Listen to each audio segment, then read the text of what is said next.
Is that? Yep. All right, there we go.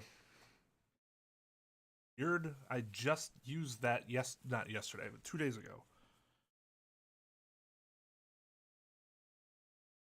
I don't know. Sometimes with the sources. No, it's not a new mic, which means this shit shouldn't be happening. Maybe I should get a new mic. I mean, it is.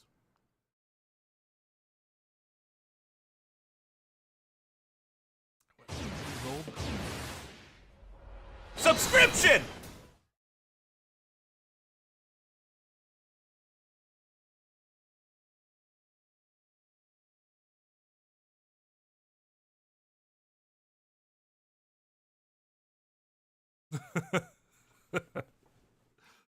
I know, silence can be a better thing sometimes, right? That's also true. It could just be the software.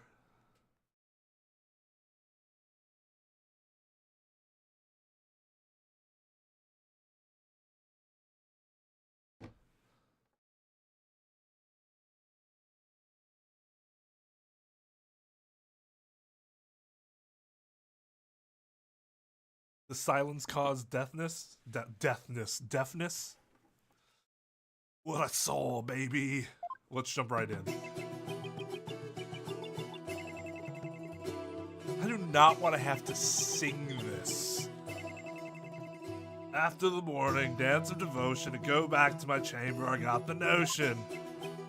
Don't you know my chamber's on the way to the temple's treasure room? Hey, hey.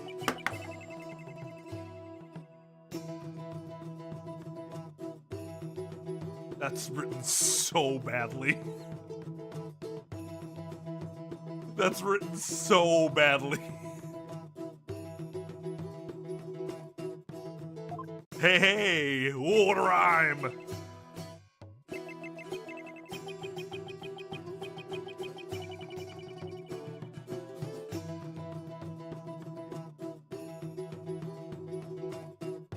Yeah, I'm glad you guys didn't hear what I said.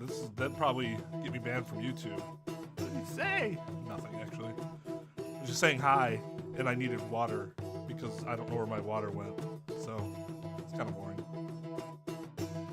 Any small footsteps I can quite clearly hear, if anyone to the treasure room goes near. Albie was the only one.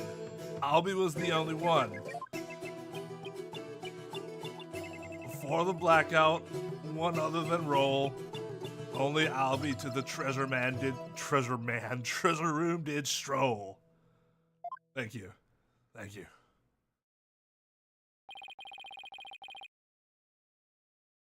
Oh, tell me I was hallucinating just now. Like, can you believe Mr. Roll bit the big one after that? Harsh, man. I share your sentiments. You were the one who discovered the victim's body, weren't you, Mr. Understanding? What? You found the body as well? He really is a key witness then. That's right, brother.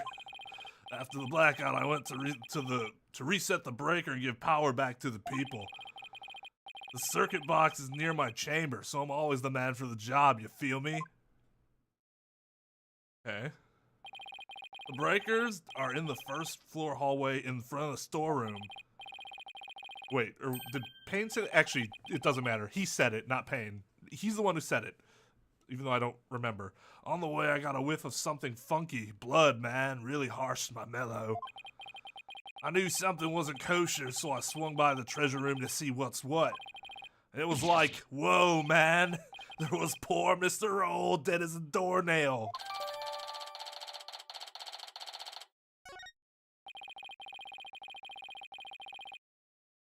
The interval between the end of the dance of devotion and the blackout.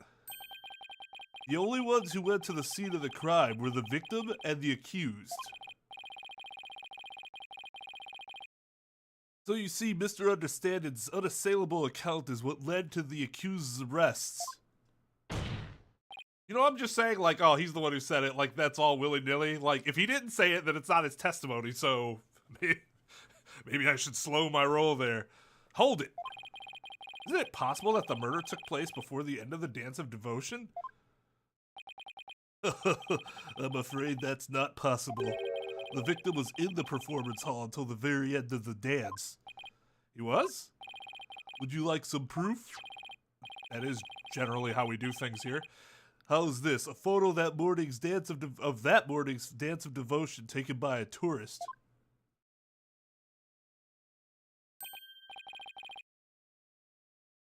Fuck, what was this? Why? What graceful dancing! I can almost hear the sound of Mr. Understanding's gamelan now. Ains right. There's Mr. Roll on duty. Never underestimate the incredible pain. Ugh. So in addition to Rafa's insights, he had backup evidence lined up too, huh? Almost like he somehow became somewhat competent. As head monk, my monks in training are like my own kids, like family. Can you dig it? I should have taught I'll be better, man. Before her holiness, the Holy Mother. Oh, I'll be confess your sins, my young brother. That was a cool trick they just did. And, monk, understanding, I didn't kill Mr. Roll, so I don't have anything to confess to the Holy Mother. What? Bogus, little man. Your faith is weak, like a wet paper bag. Oh, shit. That's kind of a... It's like a... It sounds like such a stupid fucking insult, but at the same time, you're like, to somebody that has that type of faith, it's like, God damn, man. Relax. Are you feeling me?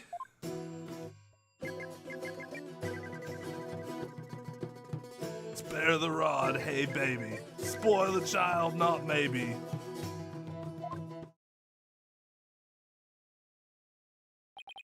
Her holiness is magnanimous, son. If you confess your guilt, she'll forgive you in the Twilight Realm. I don't suppose she could forgive him in this realm first. Defense, please begin your cross-examination.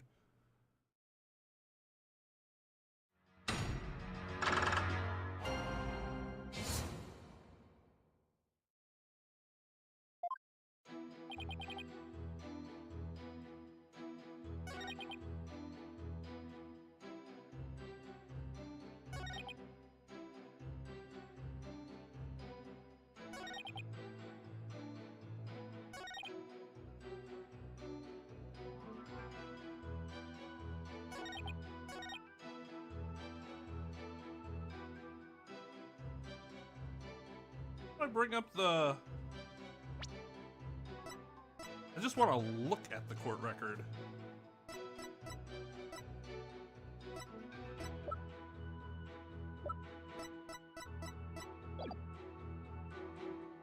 Oh, I see. It's just... Okay, so I can press A instead of presenting.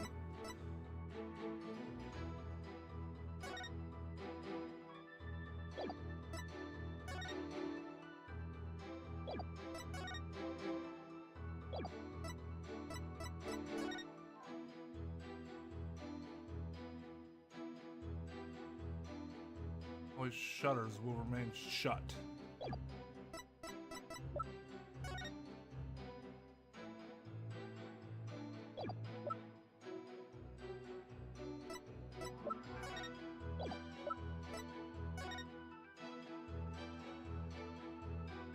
I mean, kind of close.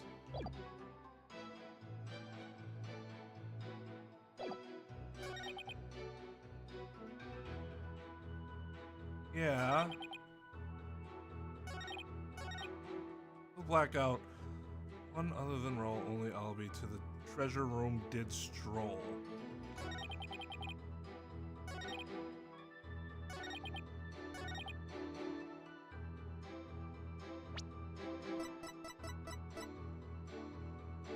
I think I might have to...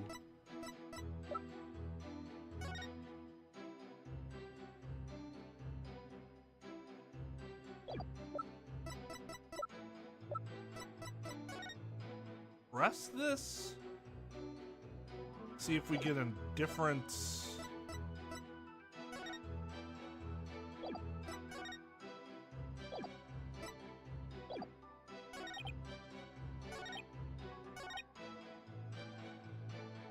Hold it! Can you please point out one more time where your chamber is located? Yeah, man, no sweat. My chamber's on the way from the performance hall to the treasure room. Have to pass by.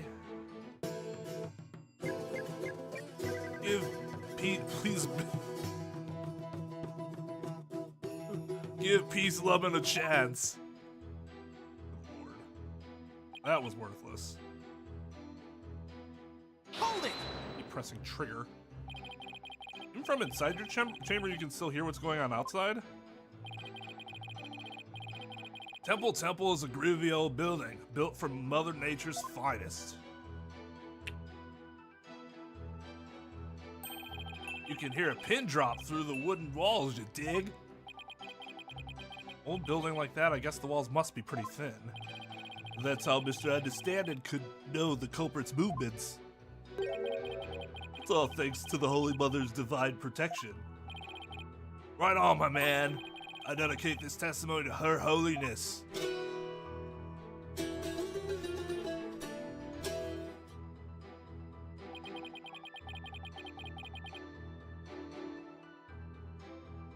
Thin walls are a pain.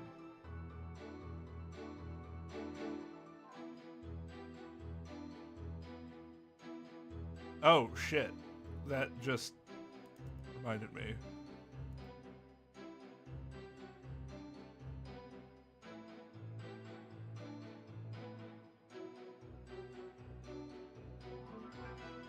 I don't have my bot up.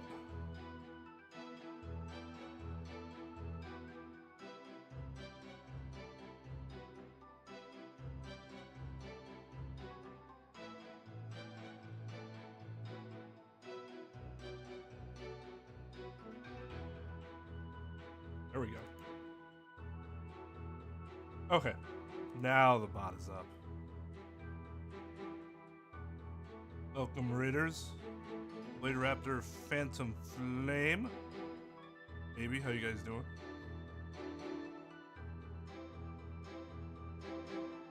I didn't miss anybody. You guys have like was it like a co-op stream or was it like one into another?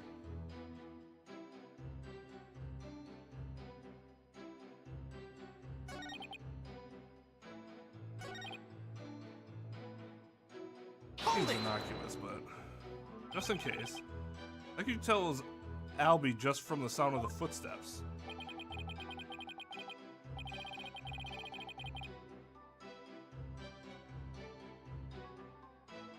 Oh, you were doing co-op. Sniper Elite 4. I am not very aware of Sniper Elite 1, 2, and 3. I'm assuming that's a game in which sniping is prominent, based on the context clues.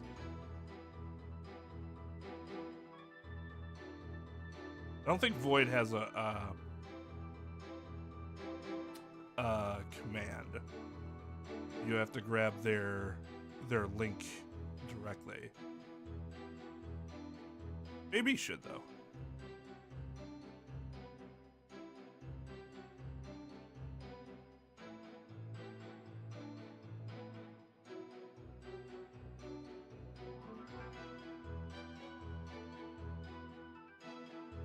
I would not have pegged Sniper Elite 4 for the game with funny dialogue, but that's interesting. I guess like Hitman did too. So like some games like that makes sense. Although I don't know if Hitman's, I'm talking about what, Contracts? Whatever one I played with KY and Tone. I don't know if that the dialogue was funny or if my friends are just very funny. They made something stupid sound really funny.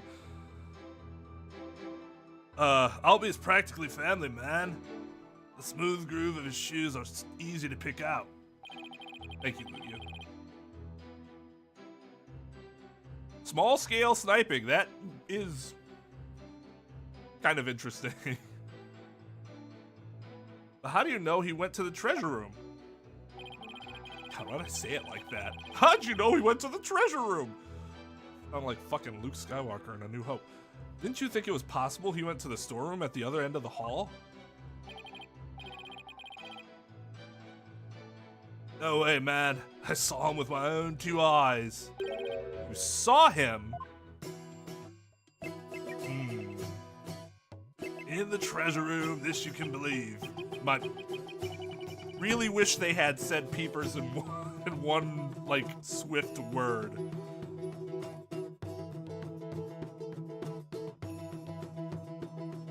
Hi, Cappy. I appreciate it. Also, hello to G-Man. Hey, if you, if this is your first time, able to catch a stream of mine, rise up now. And I don't even think I'm a bad singer per se. Or maybe I am a bad singer per se, but not, like, practically speaking. Because I don't know anything about, like, I don't know. I feel like I know nothing behind music theory and application. It's just a matter of feeling it. Anyways, I don't know why I'm getting into that. You don't want me singing everything.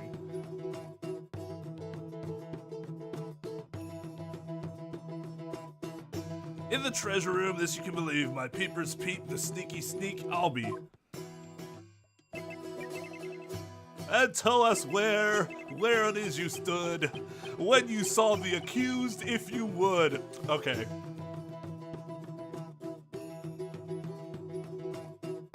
I'll give it to Payne for jumping on the train. Ha!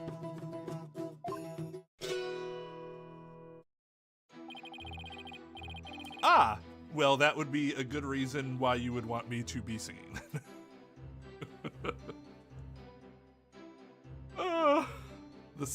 The sadist. When I heard the footsteps, I looked out the window. Did we know there was a window there? That's all new information. From my window, I can see the window of the first floor hallway across from the courtyard, you dig? I thought he was gonna rhyme that for some reason. He's not singing though. And through that window, I saw Albie walking into the treasure room.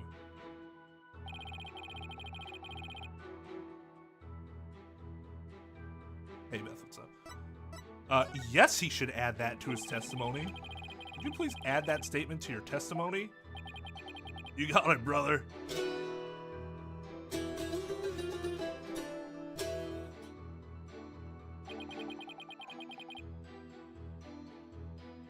I did spy little Albie with my own eye. Okay. All right, let's look at this.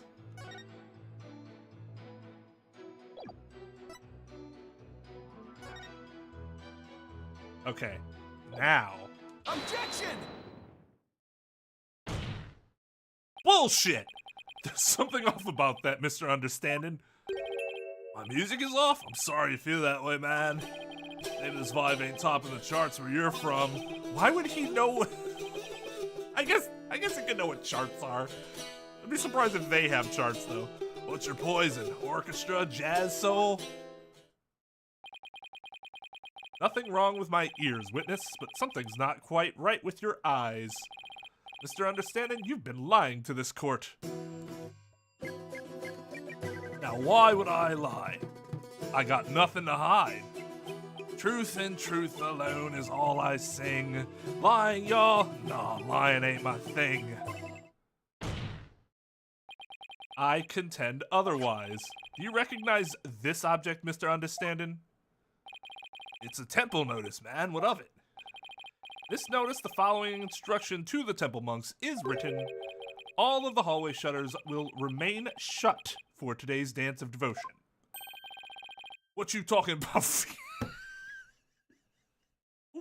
Why? Why that reference in this place?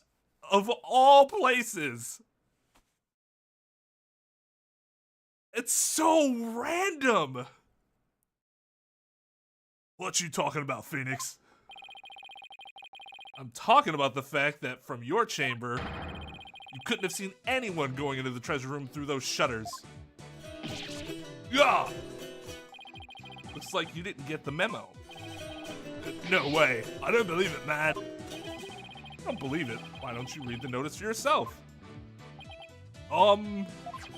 Let's see. Something, something, will, something, for, something, something. Is that your idea of reading? Dude, he's literate. He's illiterate. I'm not so hot at reading Chinese, man. Oh, is he like not from here? I suppose that would make some sense. I usually get one of the other monks to read stuff for me, you know. Doesn't that make your duties as head monk a little difficult?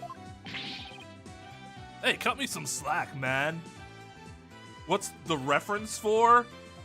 An increasingly obscure 1980s sitcom that one Gary Coleman would very often remark or question when something was said that would confuse him or otherwise perplex him.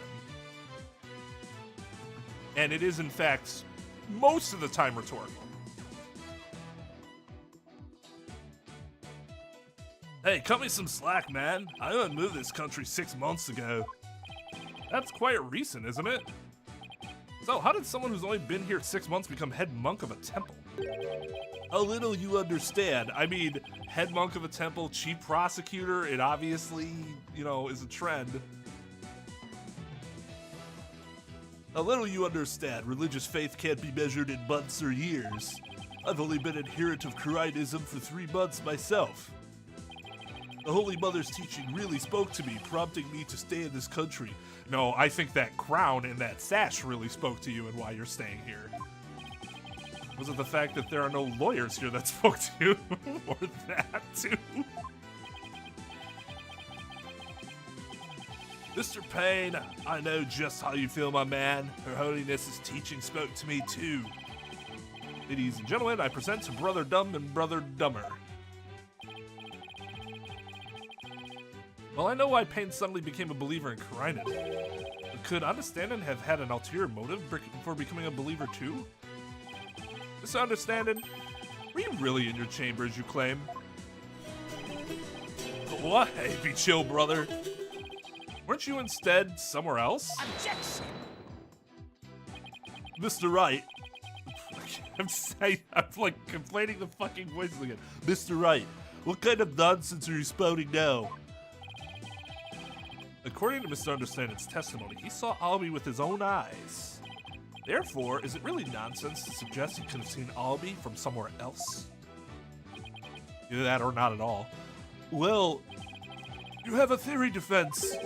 Do you know where Mr. Understanding was, if not in his chamber? He wasn't in his room, then. Albie had gone down the hallway toward the treasure room. There are only a few places he could have seen Albie from. I do have a theory, Your Majesty. Let's say the witness really did see Albie going towards the treasure room. What then? What then? The defense proposes this is the only place he could have seen Albie go down that hall. I'm assuming he's by the breaker, right? I don't know. I'm not so confident.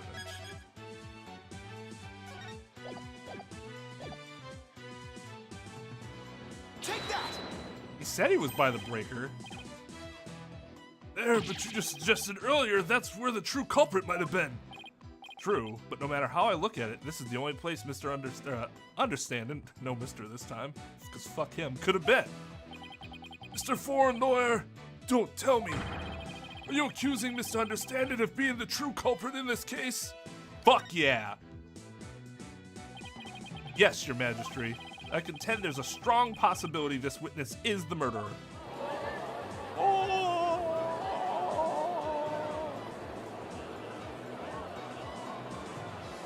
If the judge isn't even from here, then my world would be turned upside down. Objection! How dare you be so disrespectful? First you criticize her benevolence's insights, now you accuse the head monk of murder? Objection! This is the only place the witness could have been. If he was here, he could have been struck. He could have struck the victim down from behind. Yeah, isn't it weird that like we have 3 people, and like none of them have anything to do with this area as of like 7 months ago, but we're like deciding this big old thing.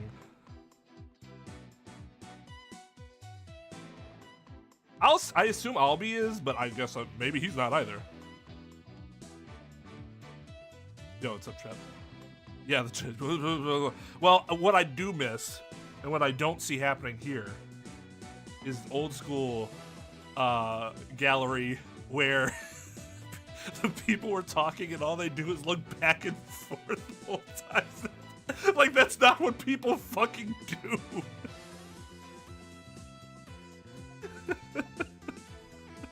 Like, you didn't have to add that or like make it happen slower, but they would literally just go back and forth from left to right as soon as fucking possible.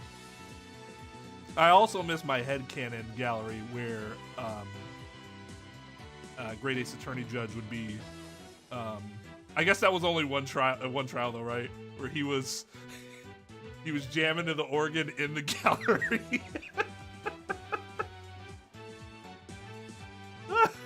I still think about that sometimes. Just him jamming, my image of him doing that.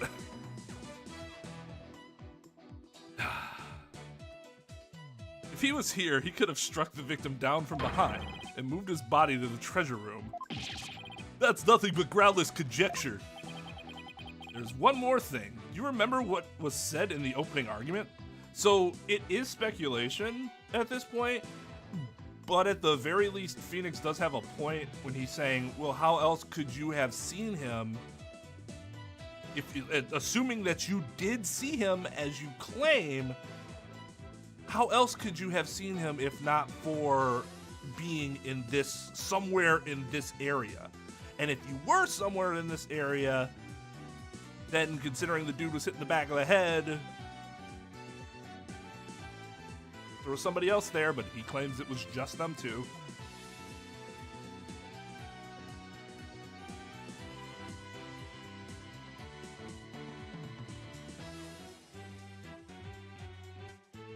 Yeah, this gallery having very clear annihilate and exterminate chance is actually pretty fucking metal.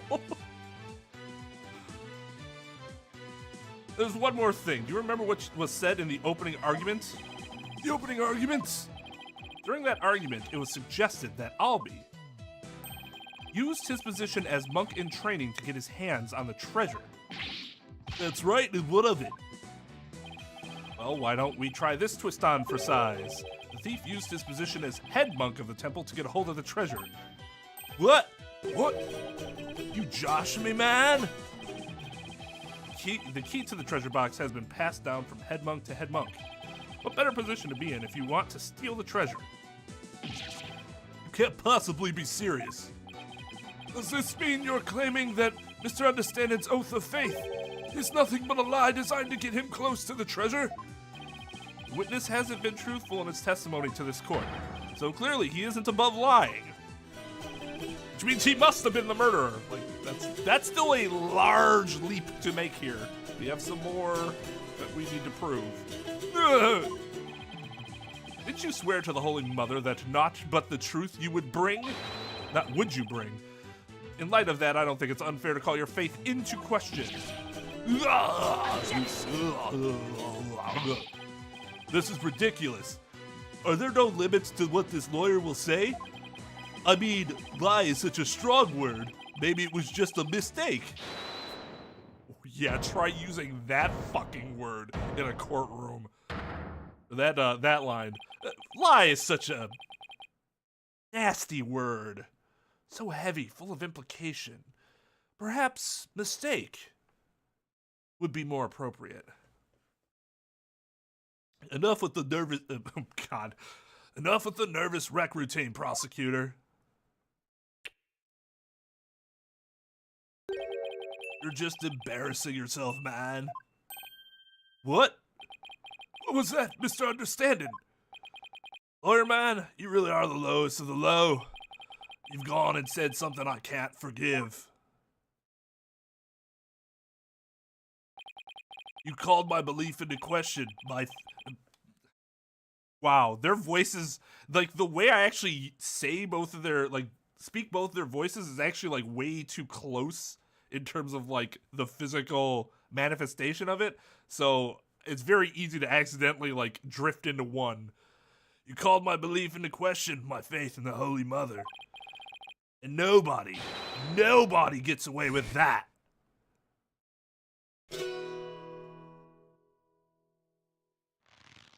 Here we go. Wait, but he didn't plug it into the other side. He literally just plugged it into one side and the other side is just hanging there. What on earth? That music, it's making my ears bleed.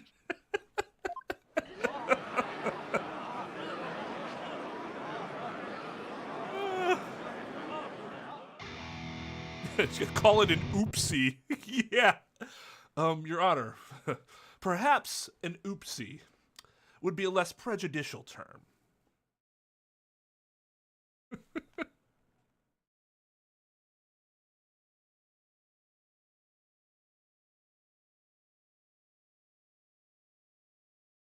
This is the music of my soul.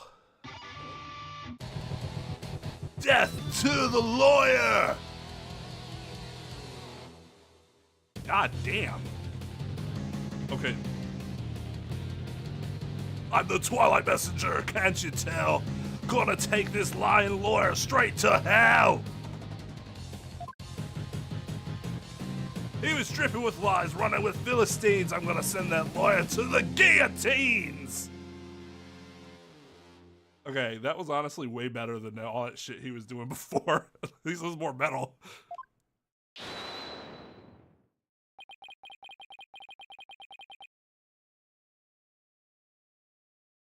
And now for something completely different.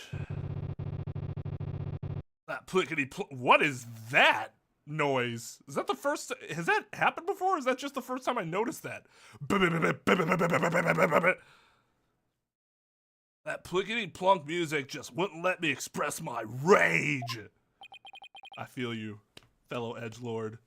Woo! Woo-hoo!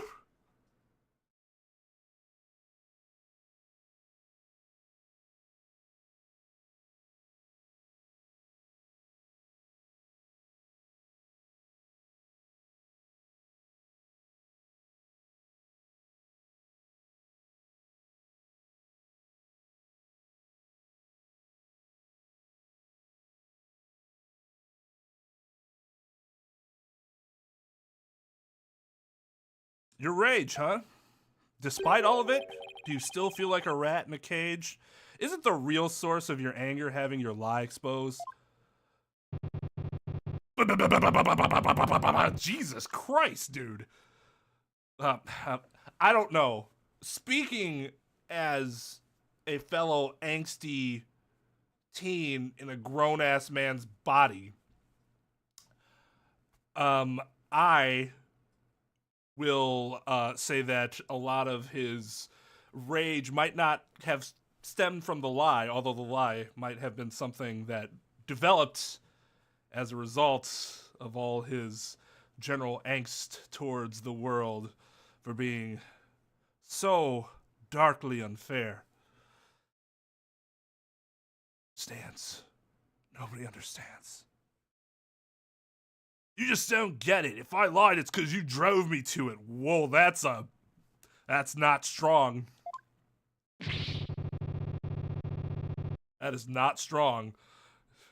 You're on the fucking witness stand. Like, well, if I lied, it's because you drove me to lying. Oh yeah, of course.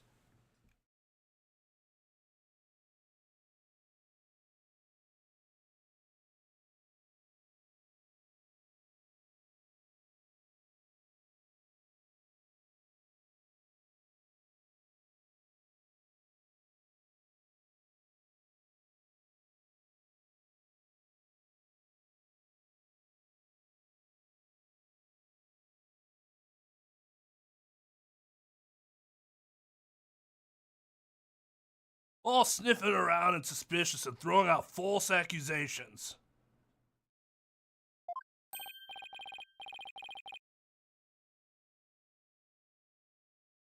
Sorry, but as a lawyer, I'm afraid that's my job. Yeah, well, lawyers are crap. Excuse my language. Keep making noise and I'll have to use my partner here on you. I'm the one making noise. Are you sure about that?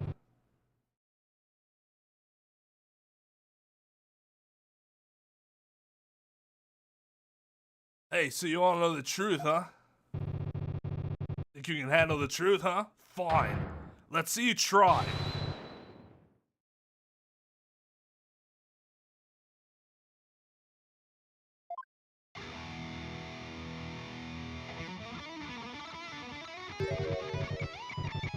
Savage, right? Sweating bullets, ain't you?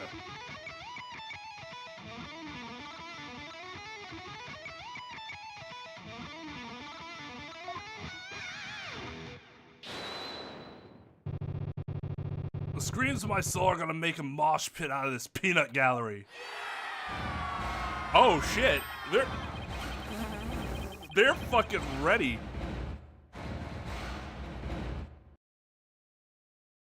Do that sound again. Was that the gallery?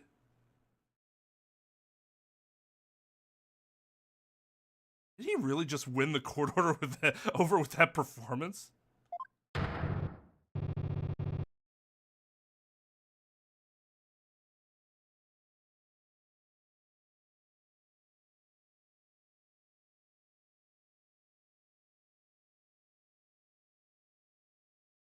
Yo, geezer, I got something to testify. Get ready for the howling of my soul. I call this chart topper so screaming truth.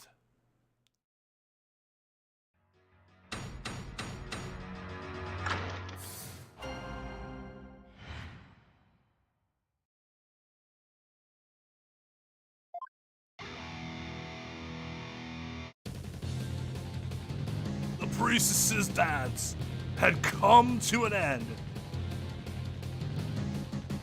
To the music storeroom my way I did wend.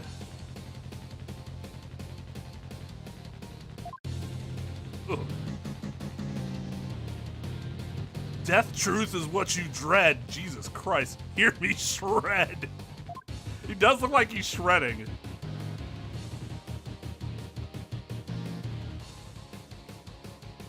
From my spot in front of the storeroom, I saw Albie creep to the treasure room. And trailing from behind, hound on the scent, I saw Patrol. After Albie, he went. Me and my girl, innocent and sweet, back by the storeroom, can't be beat. Then out went the power, tickets at midnight, blacker than black is black, robbing all sights. Yeah, baby. Let that soul metal flow.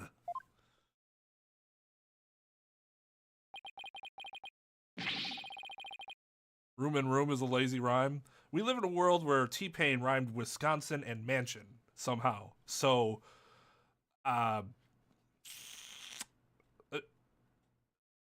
room and room isn't the worst I've heard.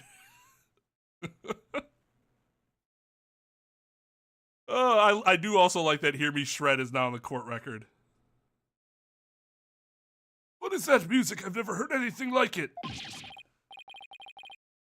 It's so fast, it's making my head spin.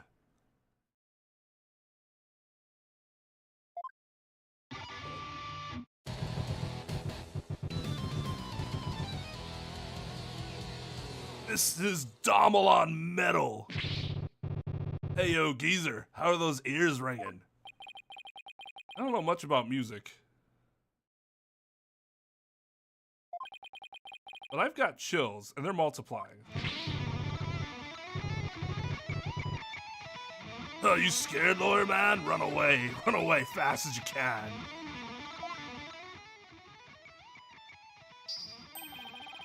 What a wonderful rhythm. The perfect accompaniment for further deliberations. Now, Mr. Understanding, What did you go to the music storeroom for? Yeah, I went to put my Damalon away. She's my precious partner. So why is it not in your room? Gotta give her a good rest after playing in the Wright. But then why did you lie before? Because you'd send me to hell. What? What?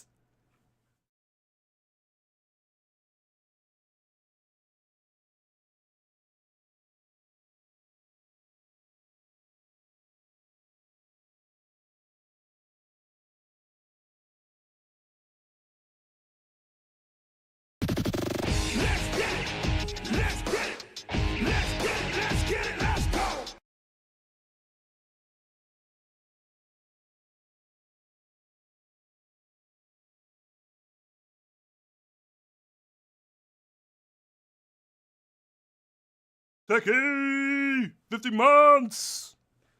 Thank you, my dude. Much appreciated.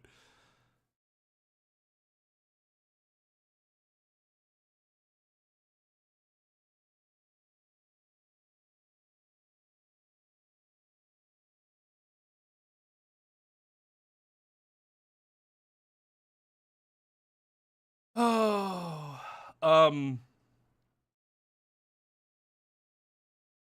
missed that alert. Thank you.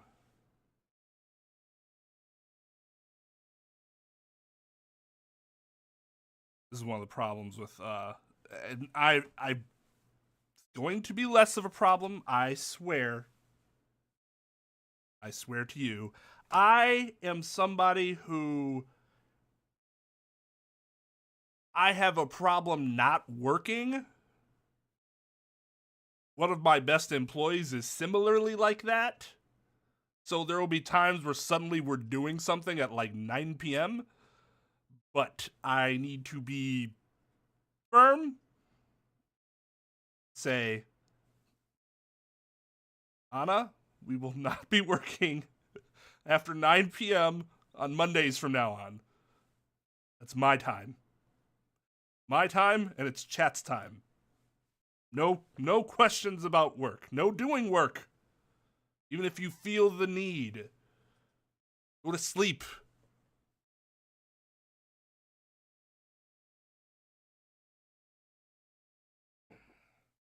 It's really odd being the person in like the department that's always telling everyone else that they need to sleep and rest and relax and not burn themselves out.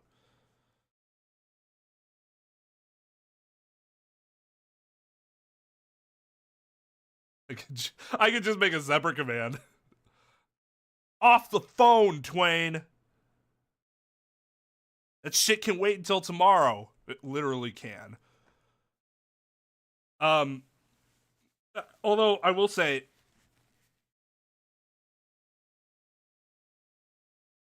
there is an off chance, and I generally can plan around this pretty well. There is an off chance that there have been some recent events, especially today, for those that don't know.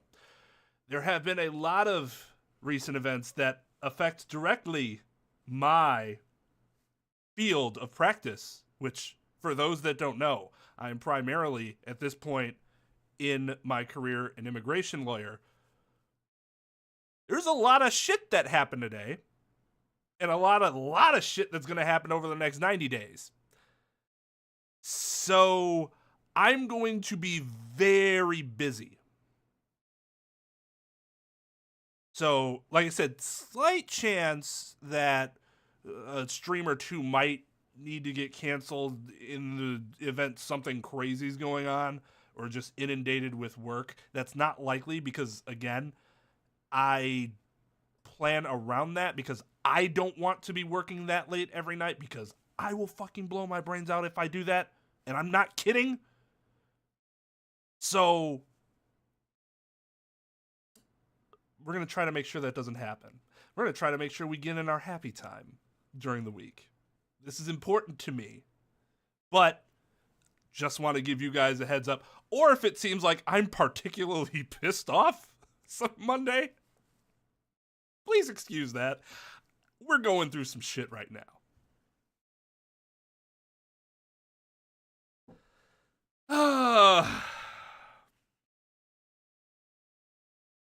Yeah, right, Tom. This is the fucking weekend and week I decided to start doing this again. But at the same time, that's exactly why I needed to, for my own mental health. But oh yeah, so quick backstory for those that don't know or haven't heard this discussed before. I'm primarily an immigration attorney now. You can basically do almost like 99% of fields of law. You can do whatever you want at any point in your jurisdiction if you want. I was a general practitioner for the first 5, I guess technically like 8. I had a focus in immigration from 2017 on, but I was still a general practitioner until 2023, meaning that I did a bunch of different shit. Done criminal, done business, contracts, landlord, tenants, municipal stuff like tickets,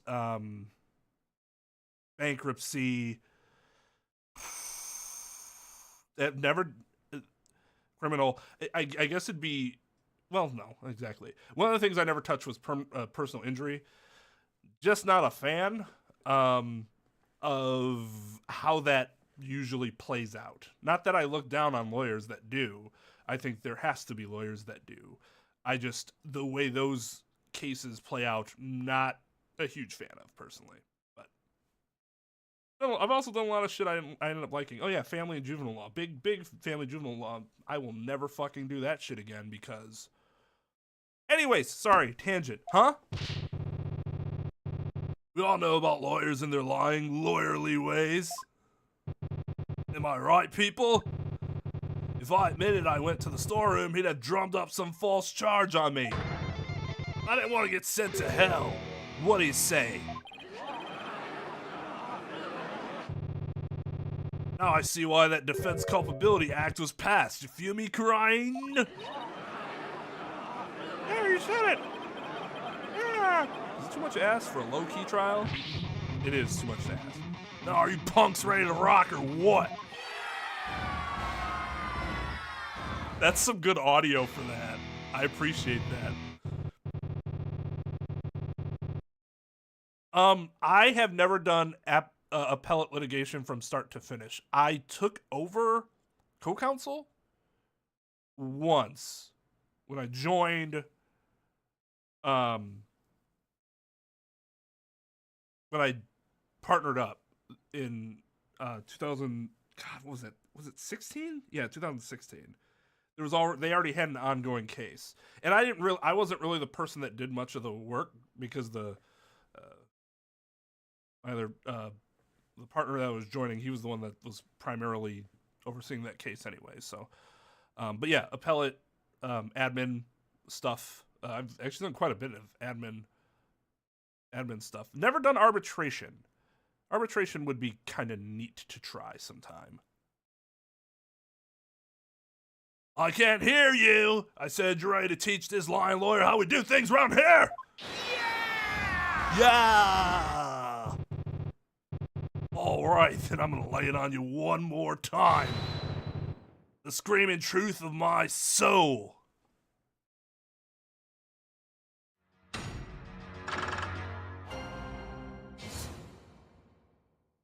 Yeah. I feel like it's still kind of him saying yeah, though. Yeah. Yeah.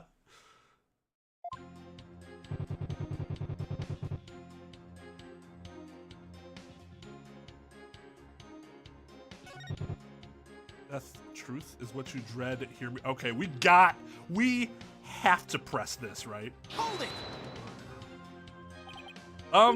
So what exactly do you mean by death truth? It's the bladed truth that's gonna send your lawyer's soul to hell. A sea of blood will be the last thing you ever see.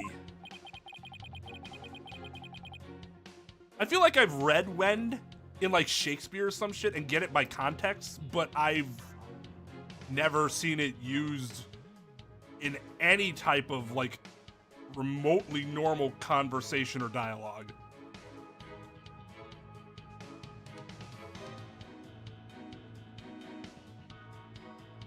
Oh, that sounds cool. So wait, is it all 4 of you working on one case, or is like each of you getting a case? Because to be completely honest, having 4, I've learned that I have one of the very interesting things about joining a larger firm is I've learned that I have a pretty large personality, and I don't know if that seems obvious to some of you at this point, but when you are kind of in your own smaller bubble, you don't really know that until you start working with a bunch of other people more often. Anyways, I have a lot of opinions, and I'm not quiet about them. So there come times where I'm not necessarily the most, I don't want to say I'm difficult to work with, but I think there are times where I definitely can railroad people because they can't reach my level of intensity. Even in the legal field, my intensity is like above average. So the larger the group that I'm working with, and maybe this seems backwards, but the larger the group I'm working with, the more likely I am to do that, because I feel a need to assert more dominance. I know it sounds really primitive, but whereas in the smaller amount of people that I work with, the more I'm likely to like, let's go back and forth. I want to hear what you say. Whereas I don't want to, if I think I'm right, I'm going to sit here and fucking listen to 12 different people. That's why you can never make me a member of a jury. You can never make me a member of the jury because I'm going to destroy that room. So people like me, we're never going to be on a jury. We're always going to be struck. Most lawyers are like that. But especially ones that aren't timid.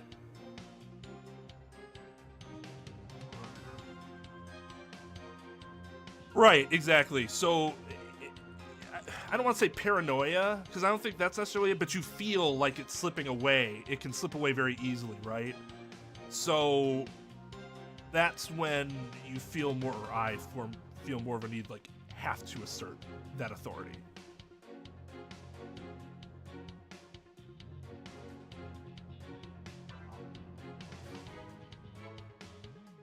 But yeah, spirited's a better word. Like, I don't not listen to people. It's just sometimes when I feel that I'm right about something, my opinion will simply come off as stronger. Stronger in terms of like the way it is being presented than someone that might be right and I'm wrong. But like, if I'm too intense, they might not even like talk about it, and that's a problem. Like, don't get me wrong, I know this is not great. I don't want to be this way, and I try very hard to not. It just still happens because I get so fucking pumped.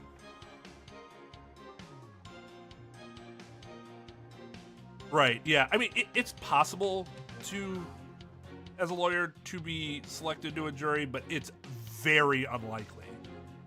Very unlikely. One of the sides is going to strike you. But that's the thing.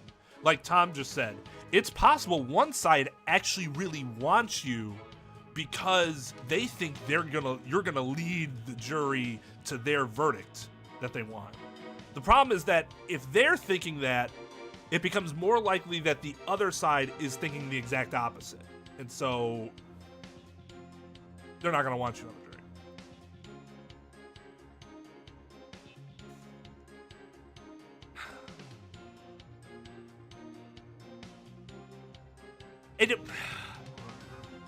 I guess that's the word. I try to be really conscious about not gaslighting people, because that is not the way. If I'm like, most of the time, if I'm gaslighting you, I'm trolling because, like, I don't know how many people ever witnessed this because I don't remember what. It was probably on a Smash Brothers stream forever ago, but Exalted Switcher, one of the oldest viewers of the channel, I totally gaslit him into thinking that we had watched the entirety of Cowboy Bebop together, and he like legit was like wondering if he had lost his mind. And I'm like, dude, you can fucking do that. Like, when that happened, I felt bad. I was like, I shouldn't do that. That's a really douchey thing to do. Is there ever such a thing as ethical deception? It depends on what you mean by deception. Because I could see certain circumstances where, like, you have an ethical obligation above all else to your client, right? So there might be some things where, like, if you don't engage in some form of deception, but again, that depends on how you define the word or different, like, types of actions, because some people will see certain things as deceptive and others won't, right? They'll look at that and say, well, that's not deceptive. Then the answer could be yes. It just depends on where your duty lies.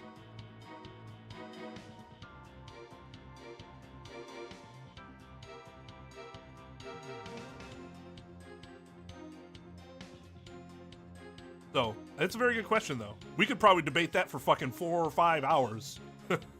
With knowing the minds that I know that are in chat right now.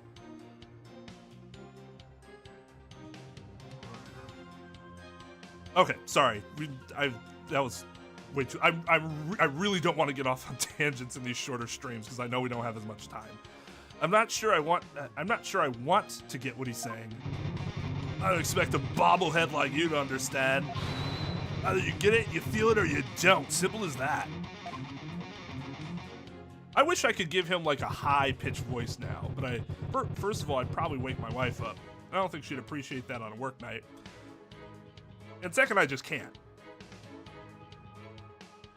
Because he reminds me of, like, either that or like a super gravelly voice. But I see him more as a power metal lead than like a death metal lead. I don't know.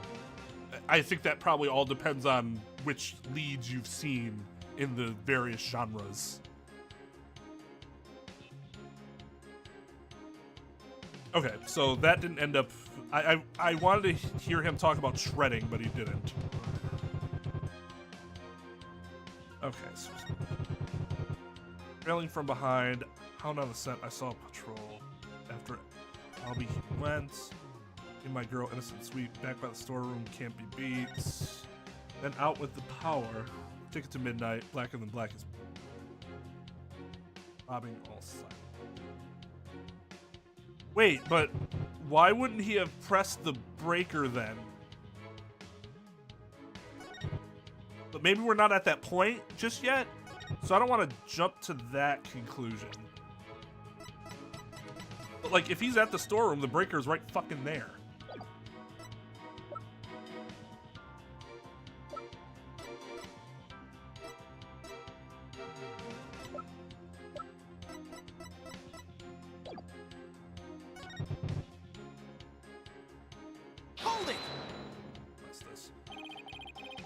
Where were you when the power outage occurred? Like I said, I was in the music storeroom. Wait, is it the music storeroom or just a storeroom? My girl had been sounding a little off, so I had to get her back in tune. Dude is shredding that ukulele. That's not a ukulele, right? That's a, Is it what they call it? It's not a shamisen, right? Or I never get that word correct. I mean, in those situations, you generally use a pick anyways. Yo, what's up, Ivan? Long time no see, dude. Yeah, is it an actual is it a fictional thing? Like, I'm actually not sure. I'm not well versed in music. But I don't know if it's like, he's calling it a Damalon, but like, it's actually a blank IRL. It is fictional. Okay.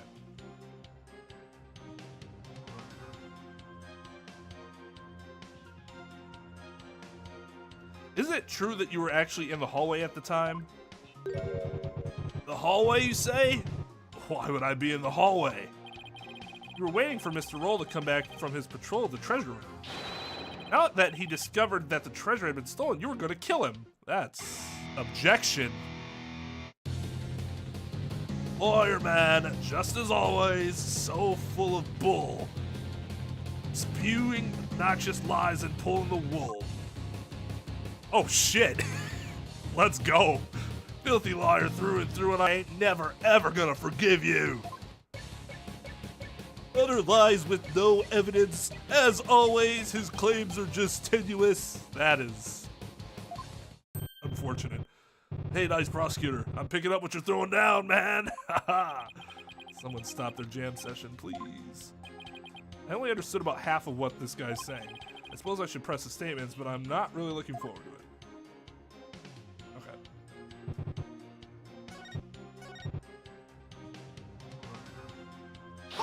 His spot in the storeroom. How did Albie appear at the time? That's not what I would ask. Come to think of it, he was glancing all around all shifty-like. Like, how did he see him in the storeroom? We know there weren't windows, because they were, well, there could be windows, but they were shuttered. You could tell he was up to no good. Shady, I tell ya. So did you see him, like, through the door? What's that saying about people who live in glass houses? Well, he's probably about to steal the treasure, so it only stands to reason he'd look furtive. Objection! That was a good objection, but not for the reason that Phoenix is about to give. If the defendant admitted he was sneaking in to see the treasure box, wouldn't that be why he was looking around? What's that, people? Only the Holy Mother knows the truth, you'd say? Bzz, wrong. Peace, God. Peace loving knows the score, baby. My lips to the Holy Mother's ears, an artist only sings what he saw there. In other words, my reasoning isn't good enough for Godboy here. And what did you see next, Mr. Understanding?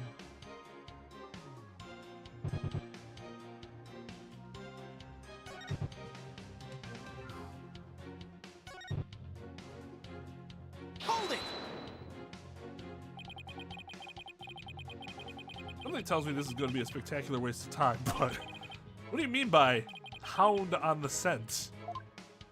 Okay. Come on, Phoenix. What? You don't get it? It's always the same, y'all. Lyrics questioned without mercy. The more famous the song, the greater the controversy. Wasn't your lyrical sense I was questioning? I say hound on the scent like a hunting dog, because, you know, Roll was a guard and... Uh-oh, here we go. The inspiration came to me suddenly like a flash in. Oh, that's okay. You don't have to explain your lyrics anymore. Hey, you're the one who asked. I knew I shouldn't have asked. Mr. Understanding, you're still on the stand, so please stick to your testimony. You can explain your lyrics to me later in Damalon class. Subscription! Fine, have it your way, geezer. Show must go on, slash and thrash.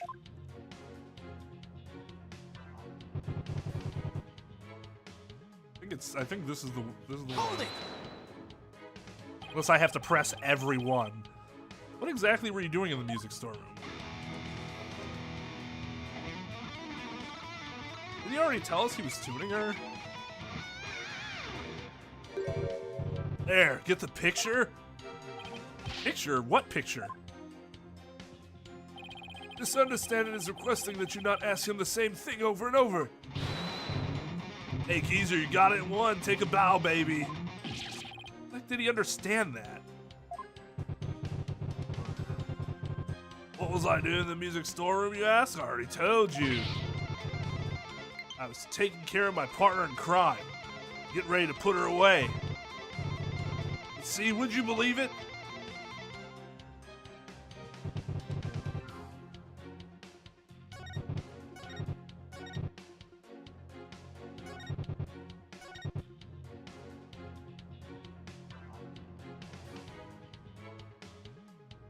Hold it!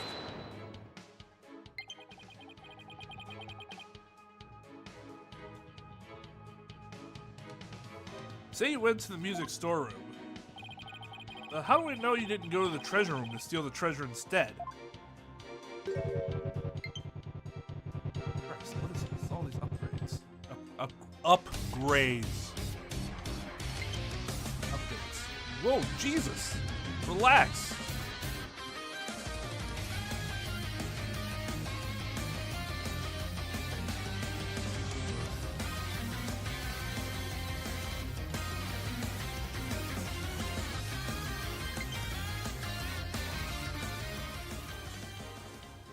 Last fucking time I played Octopath. Oh, who's the raid? Acme. Tara, how's it going, guys? The raid command only works if you're a mod. So non-mods, you guys can... if you do it, it won't work. Yes, Trep, that is correct. What were you guys playing tonight?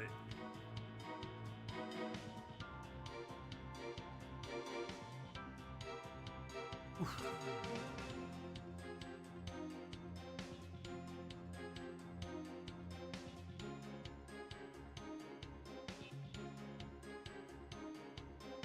Prosecutor's Gambit. Oh, is that the... That's the new localization for Investigations 2, right?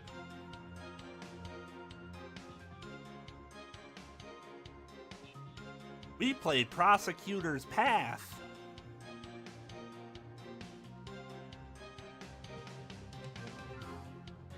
Yeah, like that stuff's interesting. Is it interesting enough for me to buy it and replay it?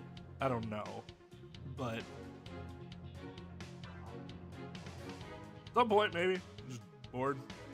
Like, hey, let's replay this and see what the difference in the dialogue is. Could change the personalities of characters altogether.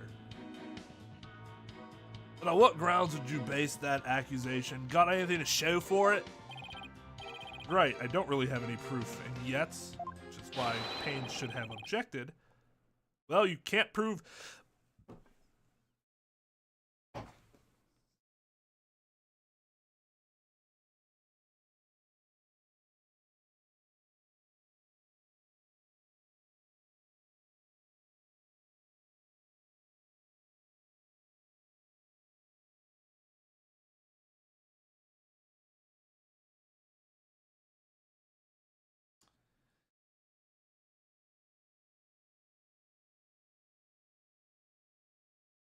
If I am the person who's making the accusation that this person is the murderer, the burden of proof is on me to prove these things.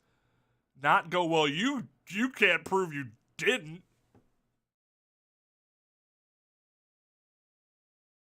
Oh my god. I mean, it is objection speculation, but like the thing is that it's on me. I have to prove this.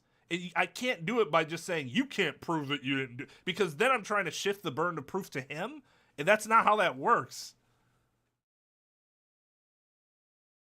Yeah, I suppose fucking everything is different there, so maybe shifting burden of proof is perfectly okay in crying. Well, you can't prove that you didn't go to the treasure room either. Although I do approve of the double negative, because I love me some hideous double negatives.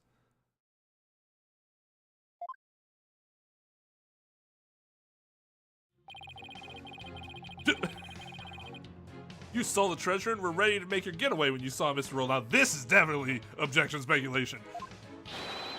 So you panicked and ran into the music storeroom, isn't that right?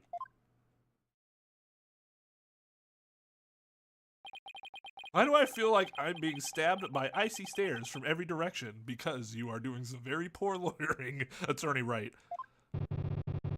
Silence is your answer, lawyer man. The audience knows the score.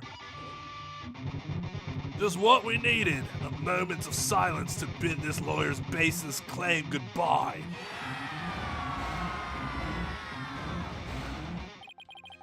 Why do they hate lawyers so much in this country?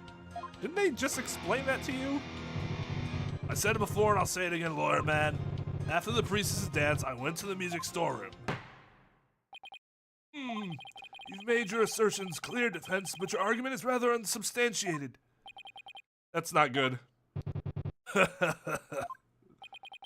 So funny, peace, love, and understanding. Why do you have to say his full fucking name? Nevertheless, the possibility is still there. You can't deny the witness could have killed the victim under the cover of darkness. Objection! But if I'm the person making that claim, the burden of proof is on me to actually prove it instead of just going, well, you can't say it's not.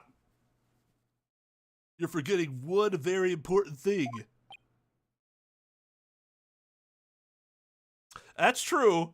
I guess if I was in a foreign country and I didn't know what the system was, and if I failed, I die, I would probably be throwing all the shit against the wall I possibly could. Problem is, though, you still have to be tactful to some degree, because if you throw too much shit at the wall, you're going to seem less credible eventually. And just everything you say by default, even if there are things that are correct, people are going to be less likely to believe. Which game has made me the angriest? Probably that I remember, Dual Destinies. That I remember. But it's entirely possible that there was something else that I got more angry about. Like, 4-3, I don't remember exactly how angry I got, or if I was even angry, or more just like, oh, this is dumb, during that stupid music thing. And I couldn't figure out what the fuck I was supposed to be looking for.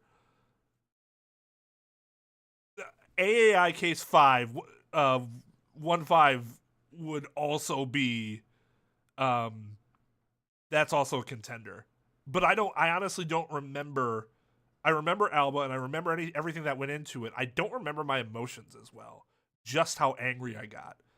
Or did I find it more like, was it more like haha angry? Where it's so angry that I'm laughing. Dual Destinies was just legitimate anger. Not haha anger.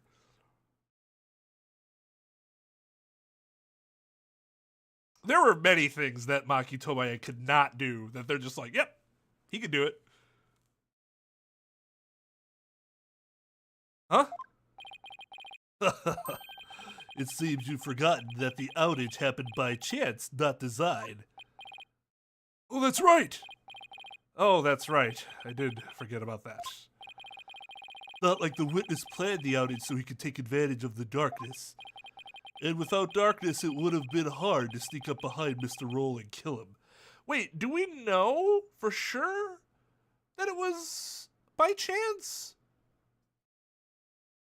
Did they tell us that at some point and I'm not remembering? Because, like, if he's by the breaker in the storeroom, he could have caused the outage.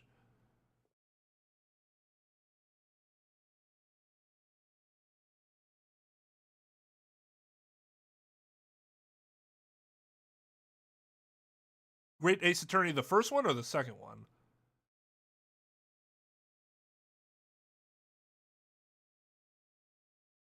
And AI 1-5 could have been... It could have been okay. It could have been okay. It could have been an okay case had that you just took out half of what you did with Alba, which was literally just padding for a game that did not need padding.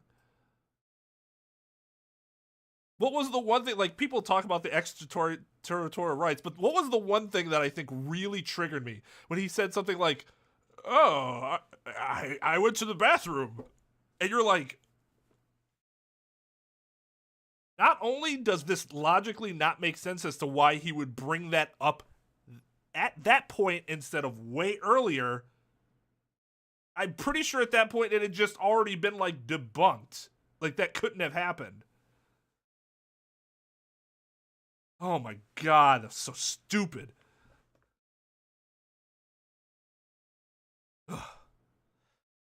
And without darkness, it would have been hard to sneak up behind Mr. Roll and kill him. Yes, I did make that point earlier. You're right, even I would notice someone coming up behind me. Well, I would hope so. Well, defense, what do you have to say about that? What can I say about that? Mr. Wright, your claim is completely without merit, unless you want to argue that the witness somehow magically made the outage happen.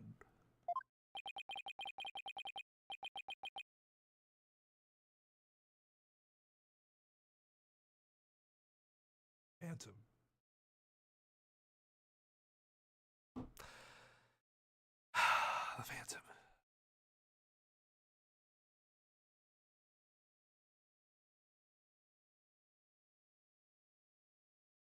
It sucks because, like, I feel like half of Dual Destinies was so good, and the other half was just the worst that I've played of all the games. It's impressive to be that inconsistent in your own game. Well, maybe not magically, but... Wait, that's it. I contend the witness could have made the outage happen, with no magic necessary. Well, it's not my longest VOD by like a long shot, right? Didn't Delinar get it under 7 hours somehow? I remember that being one of the comments, like, wow, man, to get it under 7 hours, it's pretty fucking impressive. It was like 6:59:59 or something like that. One of the cases is like 9 hours, isn't it? At least my cut of it was. I mean, like, it could be because I was like talking or whatever, but 2 hours of talking, I don't think that's... Was it 3.5? Was 3.5 that long? What? You have a theory, defense? All you had to do was make use of something shown on this diagram. Okay, now are we gonna... What did the witness use to make the power outage happen? The Brawn Breaker. The witness was in the storeroom. The circuit box is on the storeroom end of the hallway. There's nothing really magical about turning off the breaker, wouldn't you say? Good.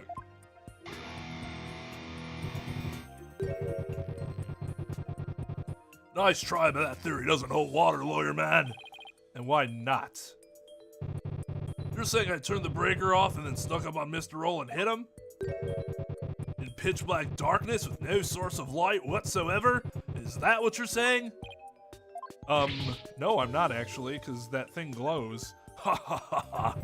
With the lights off, that hallway's blacker than 100 midnights. Blacker than 100 midnights. That's a colorful new way of irony. The lack of colorful way of saying that. You can't see the hand in front of your face. How could anybody commit murder like that? Unless it was somebody standing right in front of the victim like the accused.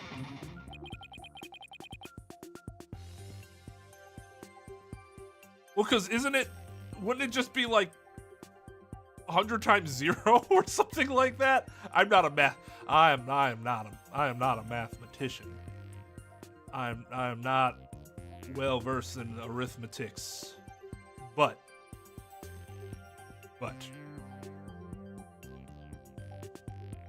that's my guess. I hate when he's right. I can't just let his point stand. Well, maybe the victim was holding something that served as a guide? A guide through the darkness? Something that's more than a little vague, wouldn't you agree?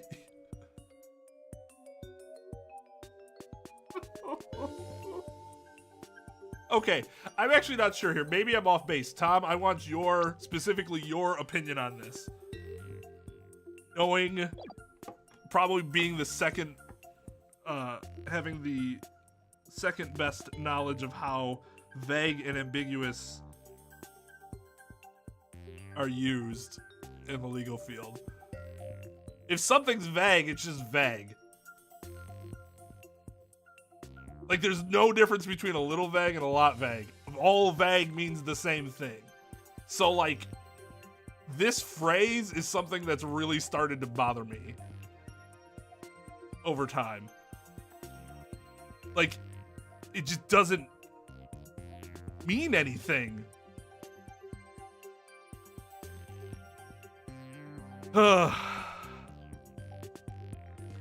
But vague and ambiguous will always be a meme here.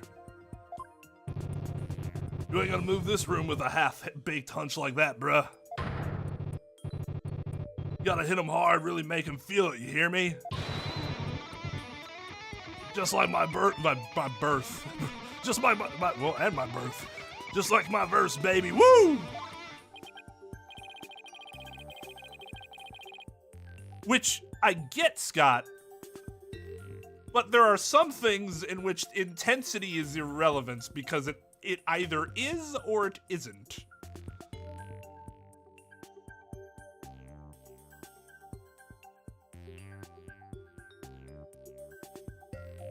Well, that's the thing. Like, if I were objecting to something, I wouldn't say that's the vaguest thing I've ever heard. You just say that's objection. It's vague, and it would, like you said, it would serve no difference in any way that I would put that in a legal sense. But, like I said, it's probably the use of it as legal jargon that colors my perception of it. And it's more reasonable when you're not in that position to say something like that. The problem that I have is that it's Payne saying it. So he should know better. Yes. Wow, he's more dead.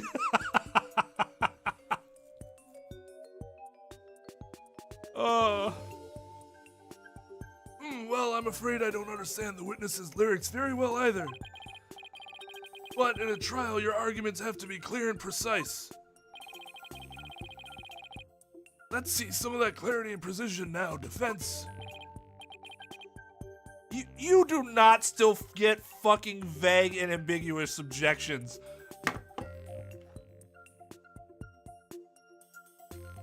I hope you laugh just a little bit harder now, after it became a thing here. I really hope so. I hope you hear it and you have to go.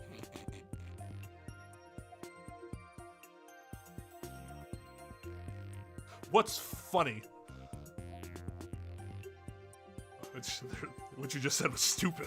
What do you want from me? Doesn't make any sense. Those are two completely different terms. They can't be both. Oh my god, random. Now it's become the Let's Troll Twain time, which means it's time for me to proceed, right? Uh-oh, what do I do? Can you present to us something that could have served as a guide through the darkness? I can. Yes, I can. Because there has to be something, or I am fucked. Alright, let's see what you have, defense. What could the victim have been holding that served as a guide through the darkness? Take that! I believe the victim was holding the treasure box. Huh? Huh? Have you gone mad? Well, the box glows in the dark, so you could use it as a sort of beacon. Well, I guess you're right. But why in the world would the victim be holding the treasure box? Because the victim was he trying to rob it? Because he had like the thing over his face in the first place for some reason, which apparently did nothing because everyone still recognized him, making it entirely pointless.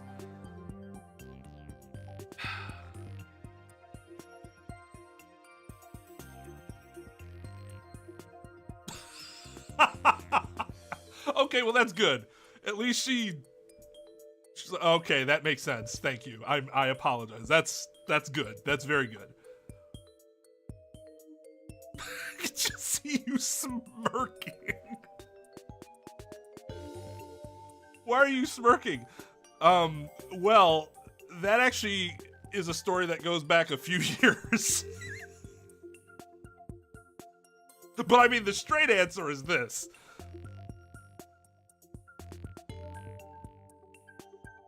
Oh, well, because your guess is as good as mine. What is this lawyer talking about? Nonsense and lies yet again. Just give him the death penalty already.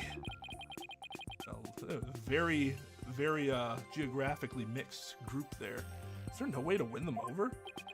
Defense, are we going to be needing those tongue shears after all? No, your majesty.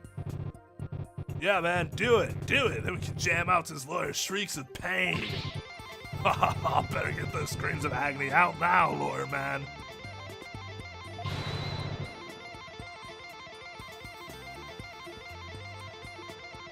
While you still have a tongue to scream with. I guess I'd better come up with a reason, no pressure or anything. As to why the victim was holding the treasure box, it can easily be explained as thus. Brain, don't fail me now. What reason could the victim possibly have to be holding that treasure box? The victim was holding the treasure box because...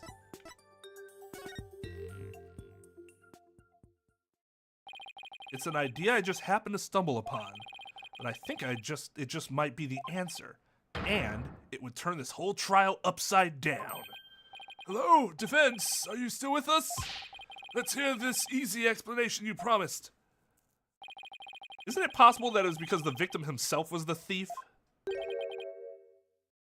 Yeah, it's all about turning it up. Turning something on its head is like one of the most overused legalisms in our field. Like, it can be said like anywhere, right? Like it has tons of different applications. But in terms of how often it's said among lawyers is actually annoying. It's to the point where it's like, don't bother saying it. We fucking understand. It's just useless words coming out of your mouth at this point. I'm also overly critical when it comes to stuff like that.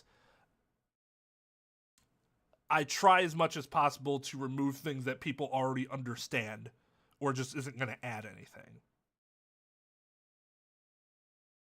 But the victim, the thief,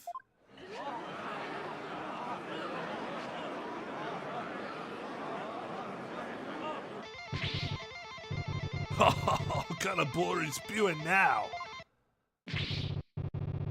Your Majesty, this guy's off his rocker. No, it's not just this fantasy world. It's said a lot, at least in my law school it was. And like in terms of when you're evaluating a case, let's turn it on its head. I fucking understand what that means.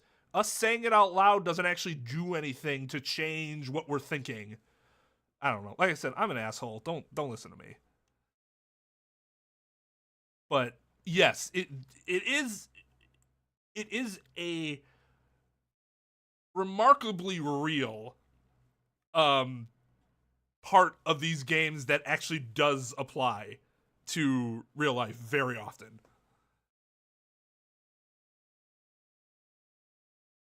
Your Majesty, this guy's off his rocker. The victim was the thief. Everything we've learned so far would all make sense.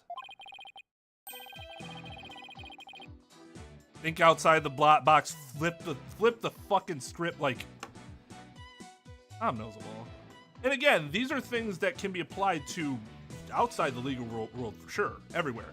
It's just people in the legal world really like to say these things over and over again when it adds nothing.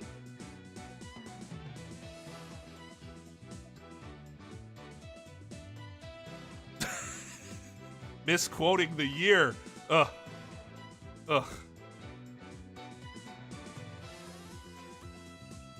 I mean, I am. Most clients or employers won't fucking care if it means I get the job done for them.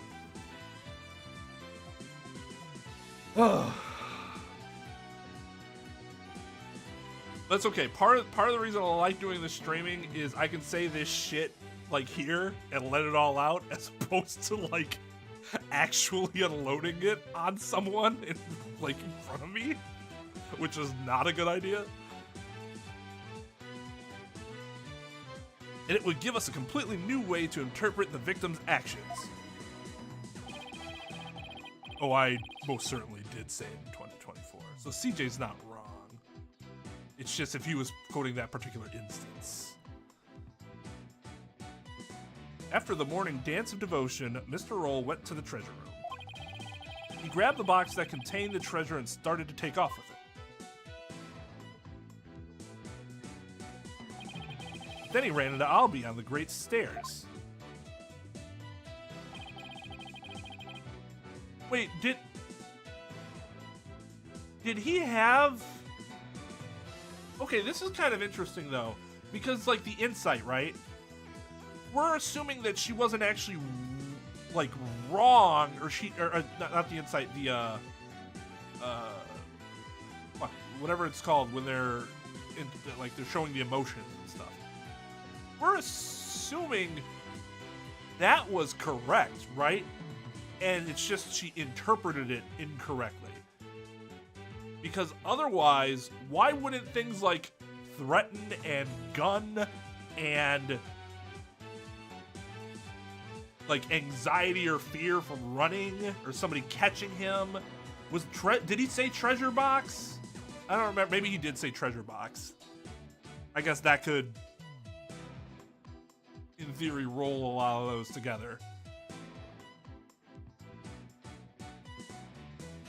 But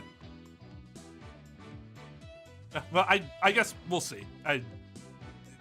Maybe this is all explained in either I'm misremembering or it gets explained anyways. It all kind of rolls together nicely. That's why Mr. Roll pulled the gun on Albie. Then, when the blackout occurred,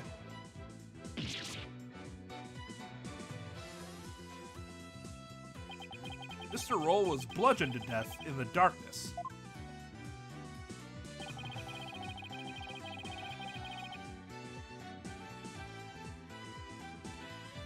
Which is fine.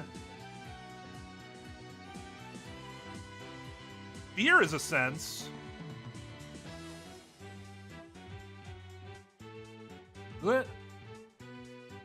No, fear's an emotion. I don't know. Is fear one of the like extra senses? I'm actually not sure on that. Like, there's more than 5 senses.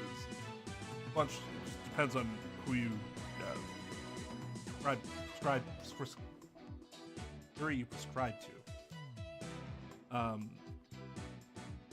I don't remember if like danger or something like that is considered a sense.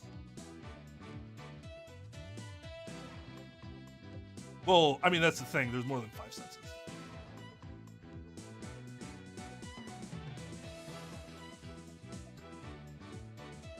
Probably not. I'm assuming not. On the fear thing. So, I mean, treasure box, like I said, if treasure box is there, that probably wraps a lot of them, a lot of what I'm thinking of up in one scripter, which would make sense then.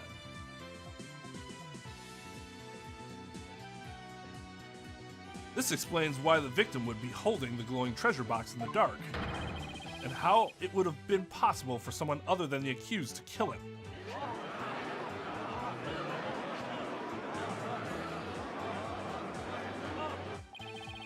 I mean, Spidey sense is a sense for Spider-Man. So, I mean...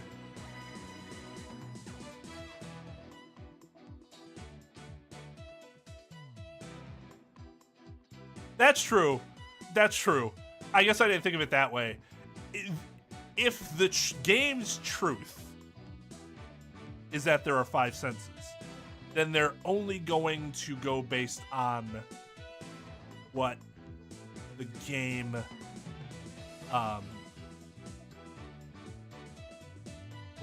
establishes as its reality.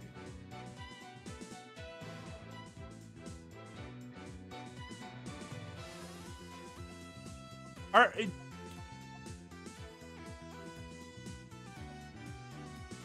guess we'll see. No, that's a yes. Brian, that's a good question. Do you have any idea what you're saying? You're an unbelievable lawyer, man. I think you've lost it. Haha, that's the craziest thing I've ever heard.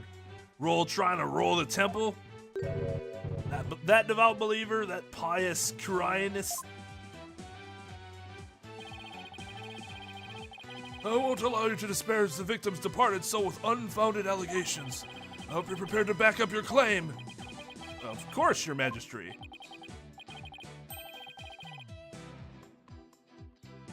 Yeah, which, I mean, to be fair, if it's not like this is, I'm sure most of the population of the world, if you polled them, still think they're only 5 senses. So it's not unreasonable, I guess, for the game to say that and establish it as their reality, at least insofar as how that the seance itself works. Sometimes, yeah, I mean, sometimes you look at it and, like, from your perspective, you're like, that doesn't make sense. Because your reality is different from the game. You do have to take into consideration the rules of the world within the game. Oh, really? In that case, can we assume you have proof?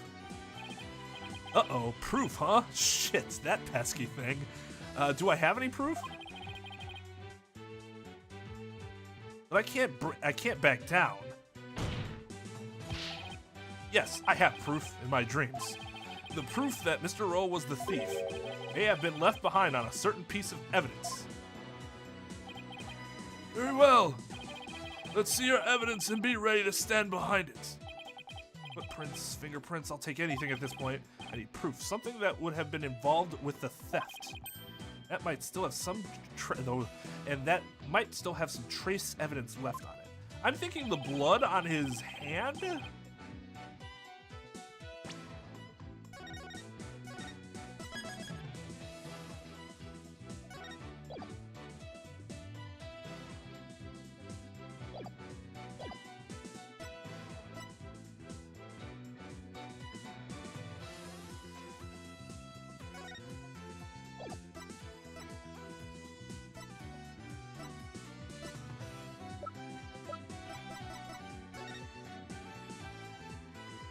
Yeah, because it's weird that it's on the back side of his hand. Something that's...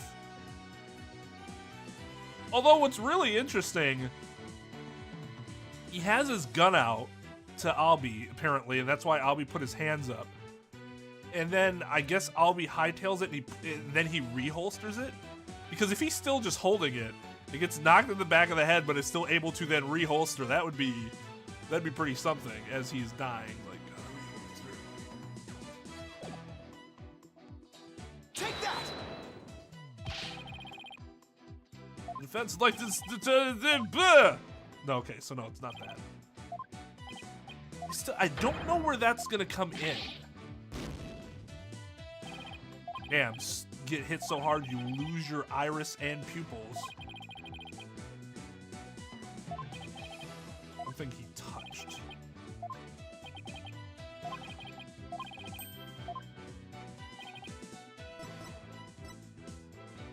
Something he touched, but it's not here. Oh, this? Fingerprints are... The defendant's fingerprints are found on it.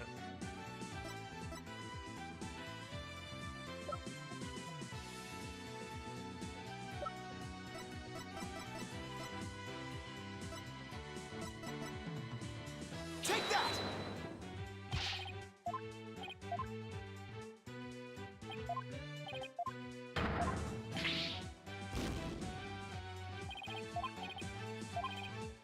It might still hold some trace of it being touched. Was the thief? He would have touched. Well, he would have touched the treasure box. So then do I have to just select the treasure box itself? Okay, I'm fucking cheating. I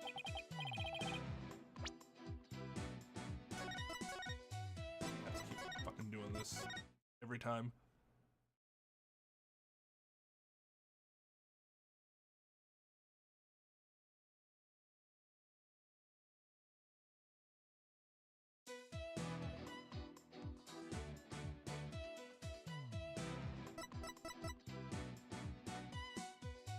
Take that! Oh, okay.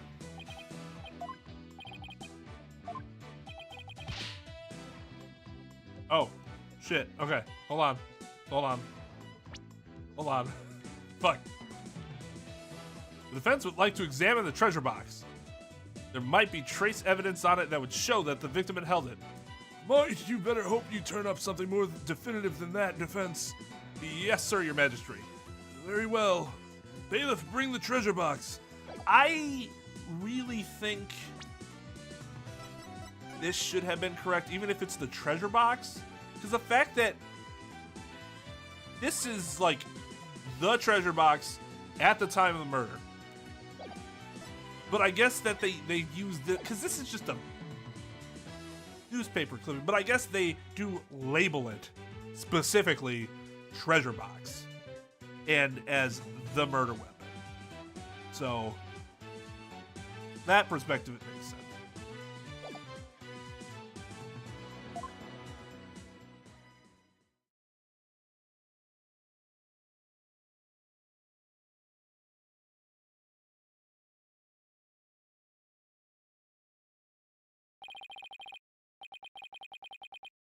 There you are, defense. You're free to examine it. If I don't find something now, my entire argument up to this point will be blown. Plus, there's that little matter of the old tongue shears. I have to find something. I just have to. You gotta find shit. I gotta make sure I remember how to do this. Rotate the evidence with R. I can use X and B to zoom. Or my eyes. My narrow field of vision. Turn around, I can always reset.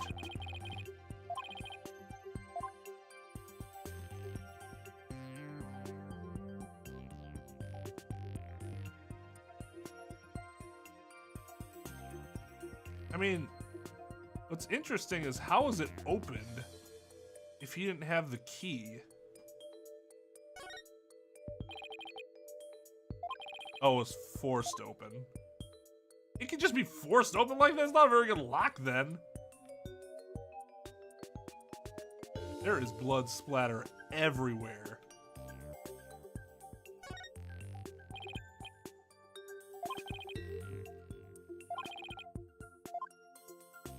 Yes, please.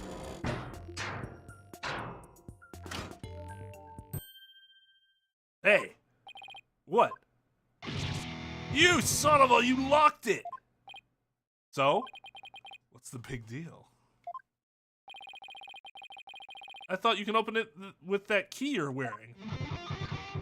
Yeah, I can, no sweat. Then why is there a bucket load dripping off of...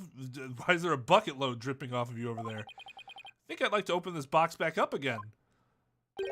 Could you lend me your Magatama key? Sure. Okay, let's see. Where's the keyhole? Oh, it's the Magatama key, so wouldn't it go in the hole above the Magatama mark?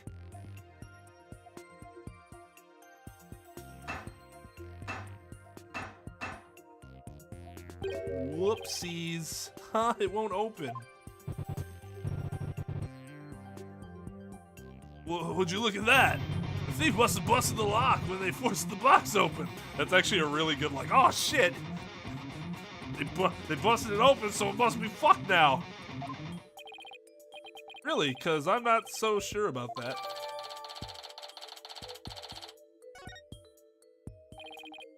In any case, I'd better take another good look around.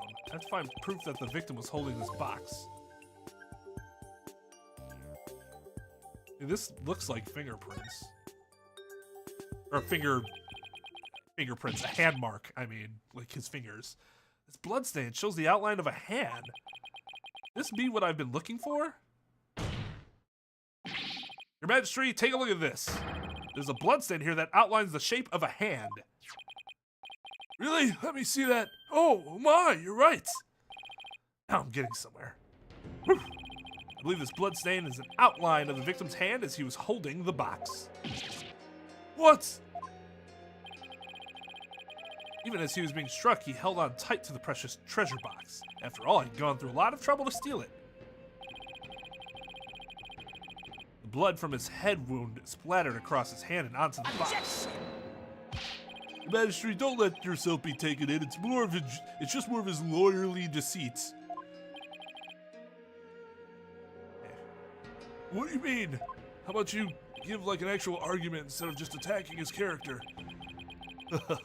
Mr. Wright, where is your proof that the outline is that of the victim's hand? What? I should have seen this coming. That's why I already have the photo ready. Either show proof or prepare to meet the shears. Or could you save us all some time and bite your tongue out now and submit it instead? God damn, he is fucking menacing. That I did not see coming. Yes, I went on a mini rant about that for like 5 minutes probably last stream. You gotta go back and watch that so I don't reiterate it. But apparently in this jurisdiction it's different. But like in the US, all prosecutors have to be lawyers who then have to be practicing attorneys in order to then be a prosecutor. Well, defense, how about it? Do you have proof that the outline is of the victim's hand? Where would the proof be of something like that even be? Please submit your evidence at this time.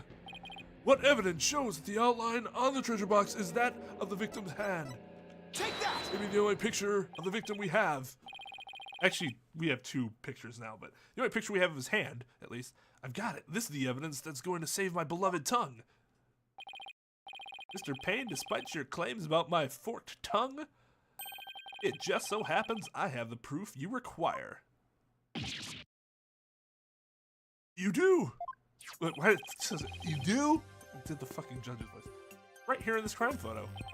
It is where? Defense, please point it out. Are you fucking kidding me? It's his hand! This is unnecessary. Like, this adds nothing. We already know. Like, was this not obvious to anybody? I'm legitimately curious.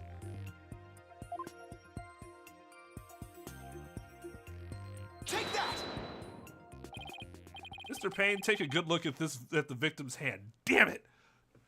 Damn it, we were so close. We were so close. Guys, we were so close.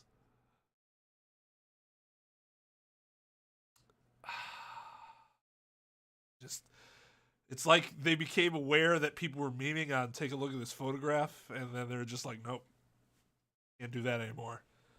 Now we have to use other words.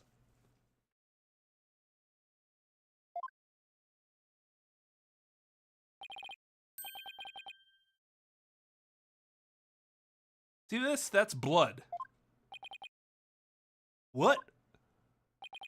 We placed Mr. Roll's hand inside the bloody outline. You think the blood on his hand would complete the splatter? Exactly. Here goes nothing. And if they do form one complete splatter, it would prove my theory correct. And then the victim really was holding the box. I'm willing to bet my life on it. You're betting your life on literally everything you're saying right now. The defense reasserts that the victim was the thief who stole the treasure box. You can't be. I'll get the voice right. You can't be serious. Ugh, I protest. There's no way they would ever match up. I assert that it's patently impossible for. Oh! Hello, tongue karma. Sounds like he just bit his.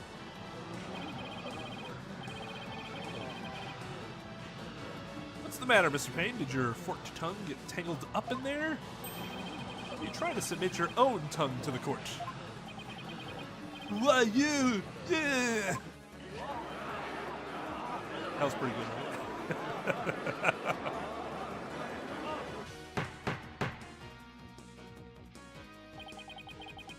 I can hardly believe it. Apparently not everything out of the defense's mouth is a bluff.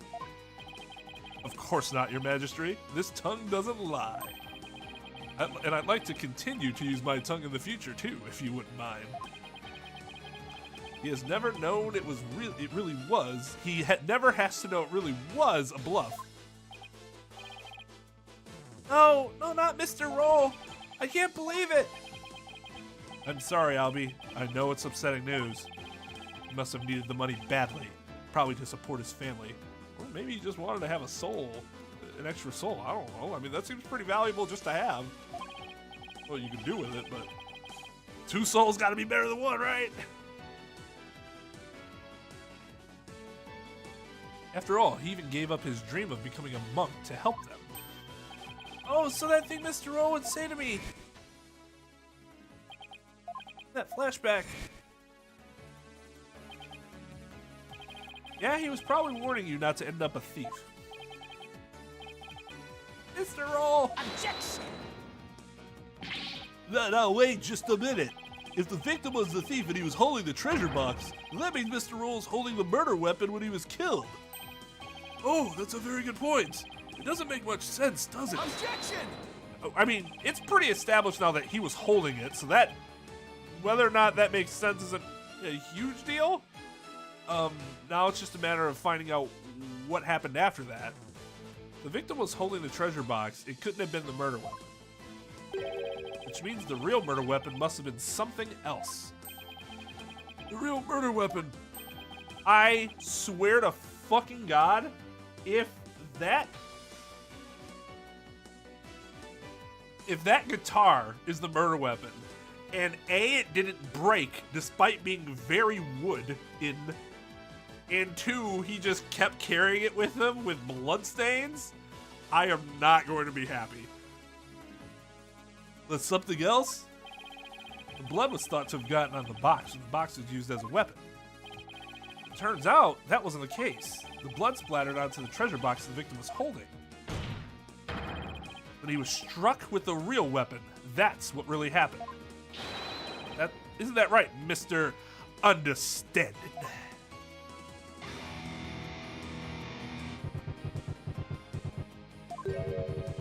Are you insinuating I'm the one who used this real weapon?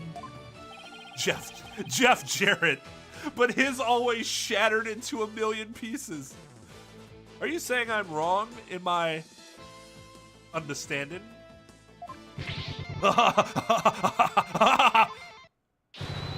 You got me riled up, lawyer man. I feel a song coming on.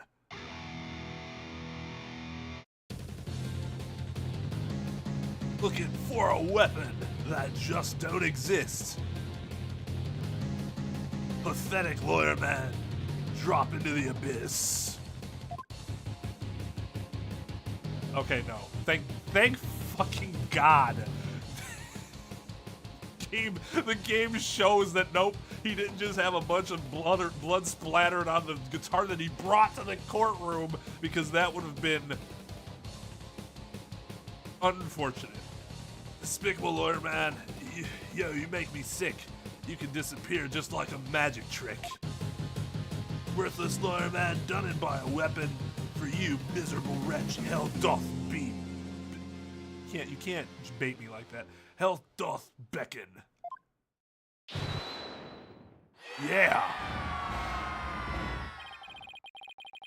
No, I don't need to remind your defense that your life is on the line. I know, your majesty. Yet you're prepared to risk it on this mere idea of a real murder weapon. Death to the lawyer! Not a fan of that chant. This is it, the moment of truth. I can't back down, not now. Yes, your majesty, I am. I'm confident the real murder weapon does indeed exist. That's a bold claim, Mr. Wright. Now let's see you back it up. Show us which piece of evidence points to the real murder weapon. Gladly. I knew which one it was. Why would someone like understand and use to... What would someone like understand and use to bludgeon someone? Now then, defense, please submit your evidence to the court. Yeah, let's see it, lawyer man. Let's see this thing that shows the real murder weapon you say I used. It was bludgeoned, right? It's not like he stabbed him with the key.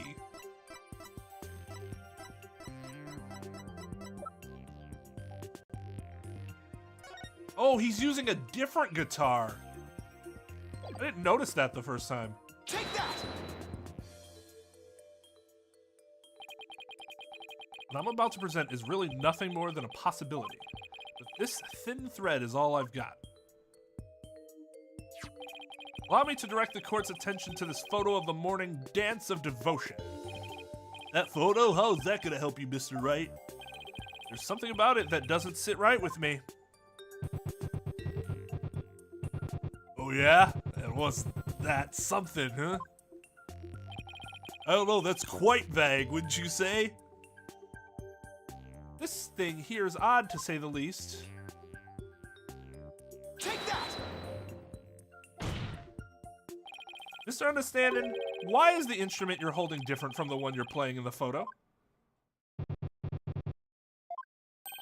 Would you look at that? They're completely different shapes. I believe you said your Damalin was your one and only. Well, Mr. Understanding, what do you have to say to that? This is my court guitar. Yeah, this is my formal court guitar. I got nothing to say. And allow me to answer for you. They're different because the one in the photo is no longer in playable condition. Jeff Jarrett really does approve. Jesus Christ. Not after he used it to bludgeon Mr. Roll to death. You kill somebody with that? Jeff Jarrett was walking around smashing people over the head with it all the time? My old partner wasn't doing so hot, so I brought her sister along, that's all. Not a big deal, lawyer man. In that case, please submit your old Damalon to this court as evidence, if you somehow stupidly decided to keep it around. Too bad you're too late, I got rid of her yesterday. Okay, that's exactly what he...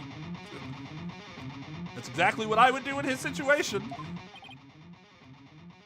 Not as a lawyer, but as somebody that's probably gonna go to prison for, well, he's gonna die, right? He's gonna die. You what? Burned her up with the rest of the trash. Ashes to ashes, baby. Ha ha ha. No! He's already destroyed the evidence? I see more trash right here in this court that needs to be burned in the fires of hell. Lawyer trash. Ha ha ha ha ha ha. Ugh. Now there's no proof to show. Oh, come on. That was pathetic. Your agony can sound better than that. Where's that great scream of yours? This can't be. He said other words there. I think I've heard enough. It seems the defense is unable to produce the evidence it needs to prove its assertion. But your majesty, that's only because the witness destroyed it. Okay. So let's just take a second to acknowledge once again. Apparently, Karine has the same problem as Japanifornia. How can they say that Albie did this by now? With everything we've shown? Because if it wasn't the treasure box, which we've established was being held by the thief/victim, how or what would Albie have used also then to kill him? In which case, there's no murder weapon on either side. And so our life shouldn't be in jeopardy at this point, because we should have at least proven that much that our client's not guilty.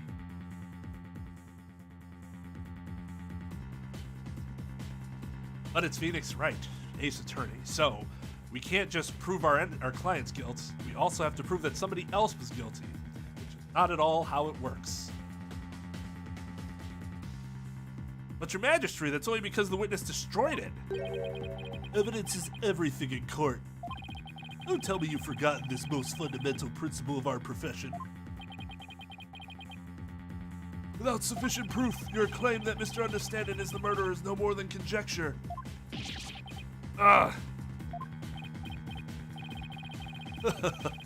There's the pained expression I've been looking for. I mean, I guess he could have used one of those super fucking stale-ass bread things he carries around with him. That might be hard enough to kill, right? By the way, there seems to be one more thing you forgot. What is it now? You accused Mr. Understanding of being the thief, but the real thief turned out to be the victim. Uh-oh. And with that, Mr. Understanding's purported motive for murder goes out the window. That's a good point. Great point, prosecutor. You tell him. If I had been there, I would have just collared roll and gotten the treasure back.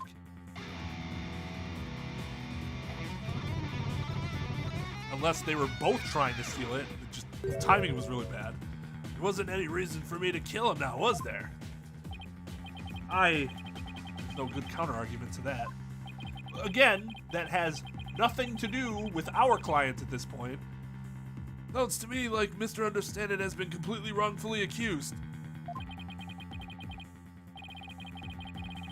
Completely wrongfully accused. Not just sort of wrongfully accused, or a lot wrongfully accused, but he's been completely wrongfully accused.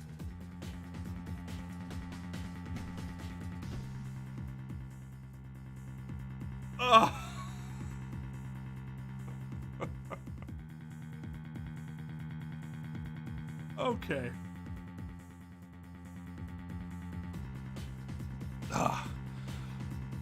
Unfortunate as it may be, I think it's time to hand down the verdict in this case.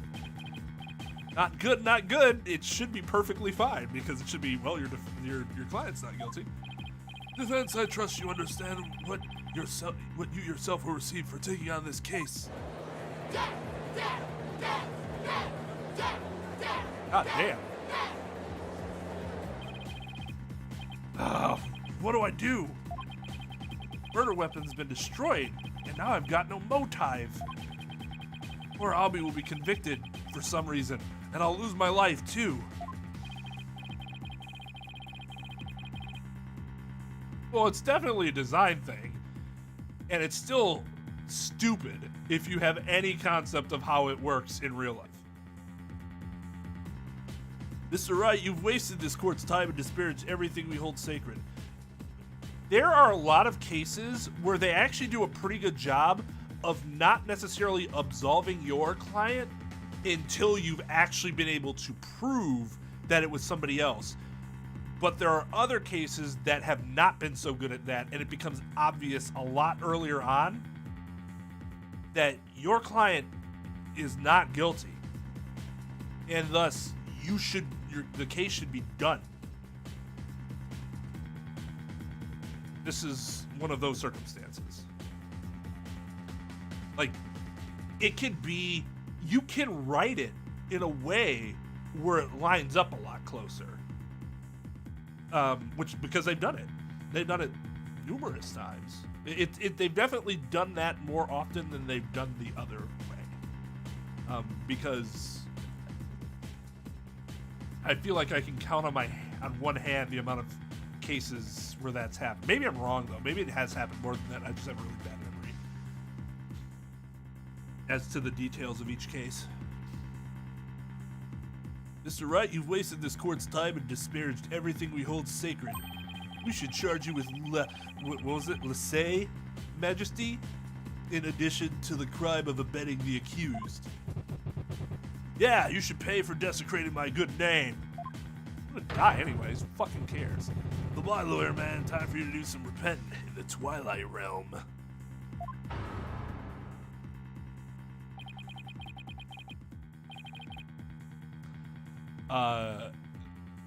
Yes, wire dude, that's exactly how it works.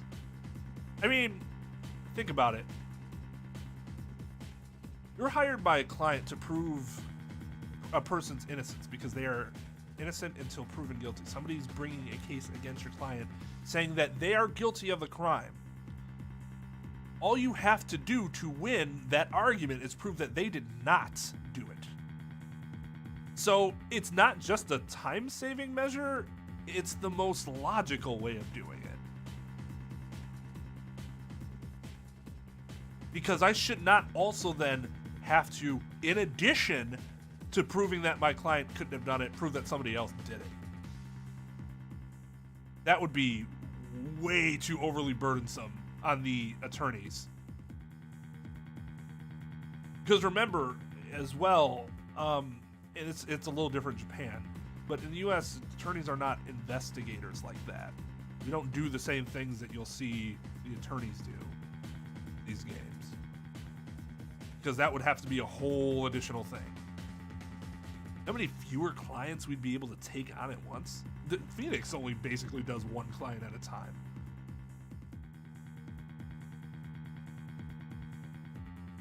I don't even want to tell you the amount of clients I have right now.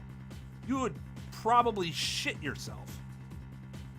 And there are some attorneys that have a lot more than I do because the way the cases work are, they go through them a lot quicker. Or like, each one takes less time than each of my clients' cases. This guy is guilty. No, this guy is guilty of sin. I just know it. He must have had some reason to kill Mr. Roll, but what? Come on, people, let me hear you scream and shout. Time to take this lawyer trash out.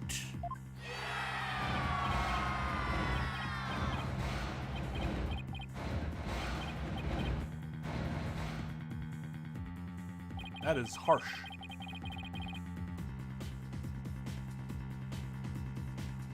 Yeah, and again, I understand why it happens that way from a gameplay perspective, but it's still on the writing to make sure you don't run into this situation, which they have done and they can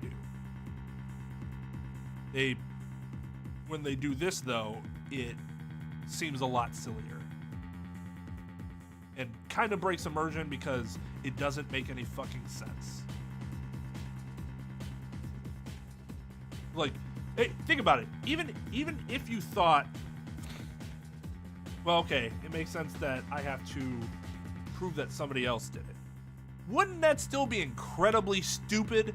That if you couldn't do that, suddenly the person that you proved couldn't have done it still gets executed, found guilty, however they do it canonically. Like, if you're faced with that, I think that would come off as very, or I mean, as somebody who, thinking of it as somebody who would not have a law background, that should still come off as very silly. So the writing has to do a better job of making sure the client or defendant doesn't get absolved too quickly.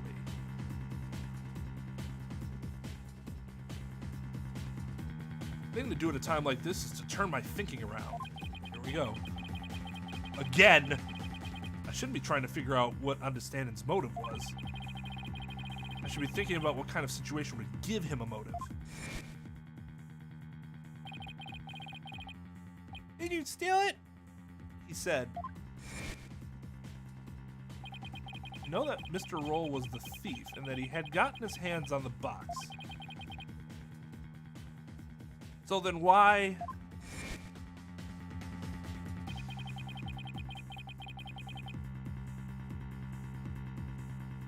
Are there cases that do that?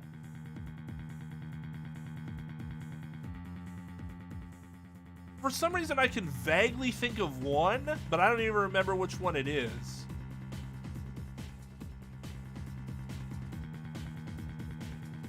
Well, yeah, Max, but the problem is that it's not just confined to this case. This has happened before. So, like, you could take it in the context of this case, this particular case, and go, we can explain that away. Karine's fucking stupid in terms of their system. But we know it's not just Karine.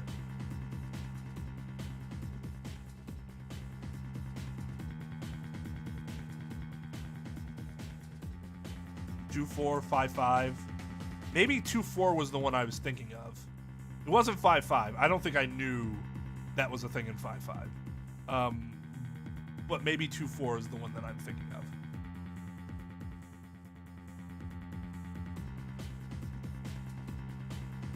Well, okay, but that's Danganronpa. That's its whole fucking, like, it's just fucking, Monokuma's a meme, right? Oh, you didn't figure it out? Well, Makoto must have been the killer then. What? What the fuck are you talking about? Why in the world did he ask, I'll be that question? What about the treasure box? What about the treasure box would have prompted him to... Ah! Vince, what has gotten into you? Now I get it. Now it all makes sense. Like, Polkunga, man. What you trying to say? Muttering and squealing to yourself sounds like you knocked something loose upstairs. Your Majesty, please hold off on your ruling for just a while longer while we pad this case out. I actually don't think I don't know. It's just a joke. I actually don't think there's padding here. Don't tell me you're gonna start begging for your life now.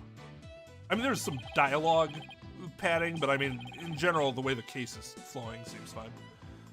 No, Your Majesty, that's not it. It's just that I realized something important. We've been operating under serious misconception this whole time. And you know what that means. Misconception, you say? That's right. A mistaken notion about the treasure box. Could this really be true? If so, there's still a lot to figure out. We gotta turn it on its head. Very well, let's hear what you have to say. Thank you, Your Majesty. Your Majesty, this is just more of his nonsense. He's stalling for time. It's your last chance, defense. The second I find it really is nothing but nonsense. No amount of begging will stay my hand. Understand? Yes, Your Honor. Your Majesty. We all know this is just going to be another one of your stupid bluffs. Now then, defense, what is this misconception you mentioned? The thing we didn't realize about the treasure box was that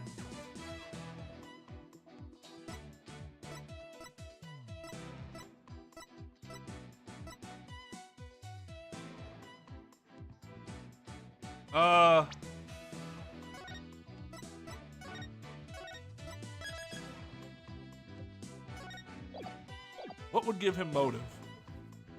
It wouldn't open, doesn't make sense, because it didn't matter for roll. It mattered for peace and lovin', but not so much roll. So why would that have given him motive? It was gone. Does it mean it was gone like this was a fake? I feel like I'm reading too much into that. It was empty doesn't really seem to make sense? Okay, first of all, there's a soul in there, so what the fuck would that mean? Some people would say it's always empty, you know what I'm saying?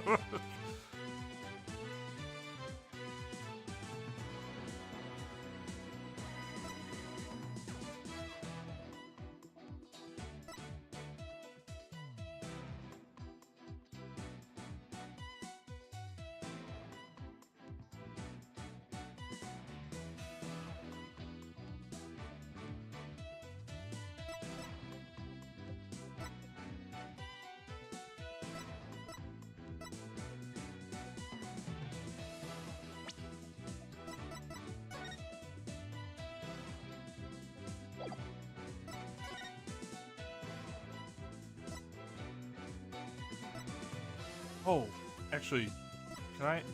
Fuck, they won't let me look at it anymore?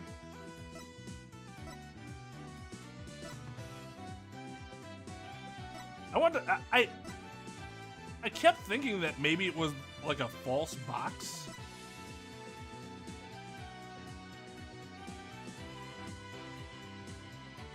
It is a false box. This isn't the same one.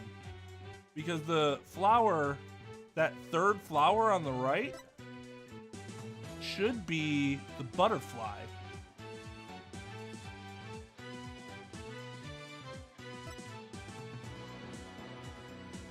But I'm not sure that's what they're referring to here. Or if that was just a mistake.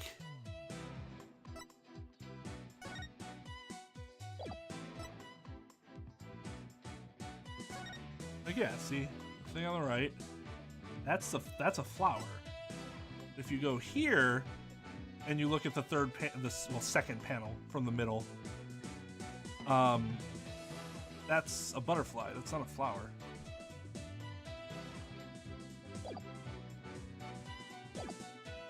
So was it was gone?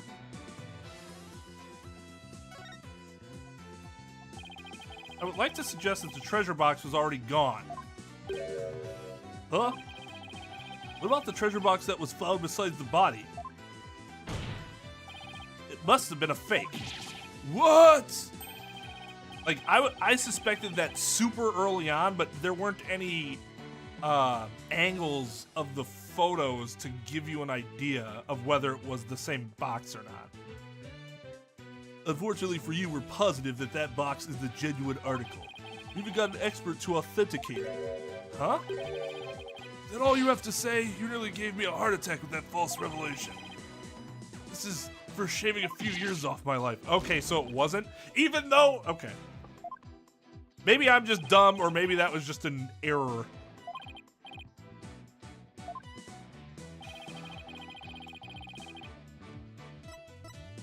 Because he couldn't open it. Like, to suggest that the treasure box wouldn't open. What do you mean? We're under the impression that the lock had been forced open.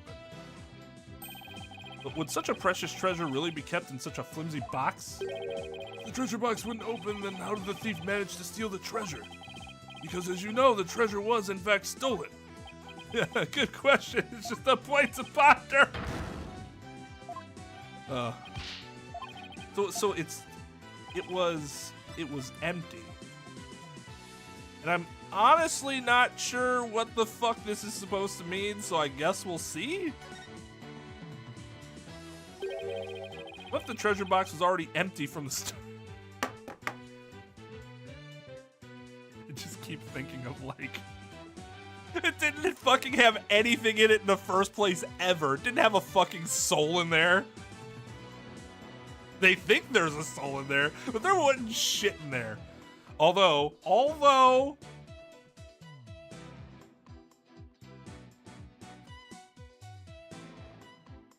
was it? I can't remember. In Justice for All, was Ami's spirit really in that stupid container? Or was it the same thing where it's just like, this has her soul, and it's like, it fucking doesn't. I honestly don't remember. We didn't get an answer to it? Okay. So, it still could just be fucking nothing. I don't mean to disparage your faith here, guys, but what if that treasure box didn't have jack shit in it?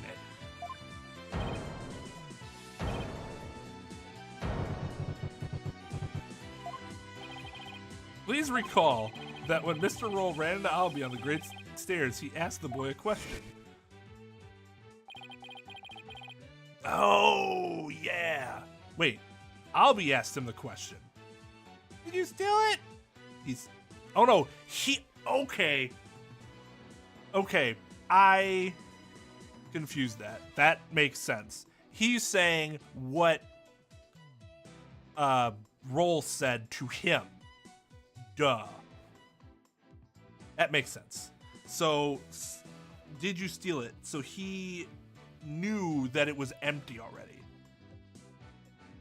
Did you steal it? He said.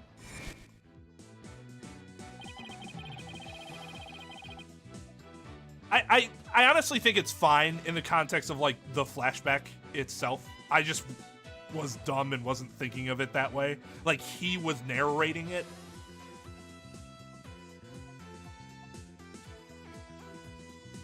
Also recall that Mr. Roll was holding the treasure box at the time. So then, why did he ask Albie the question that he did? That is a bit peculiar, isn't it?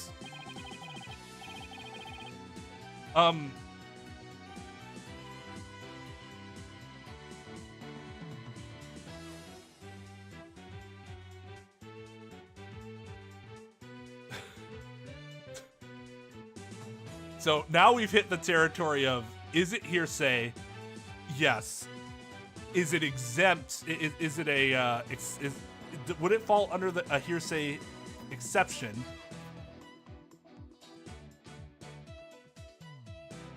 Especially in jurisdictions in which, if it was the word said by the dead person, that it also could be treated differently. Honestly, I don't think Quran gives a flying fuck about what hearsay is, but, you know, whatever. Not at all, Your Majesty. Not once you realize that by the time Mr. Roll got to the treasure room, treasure box was already empty. I beg your pardon!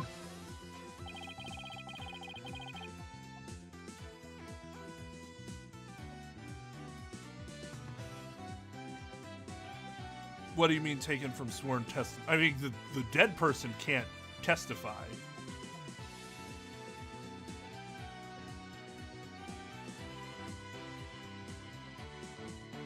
Yeah, effect on the listener. And that's, I honestly don't, I've never been all that great with remembering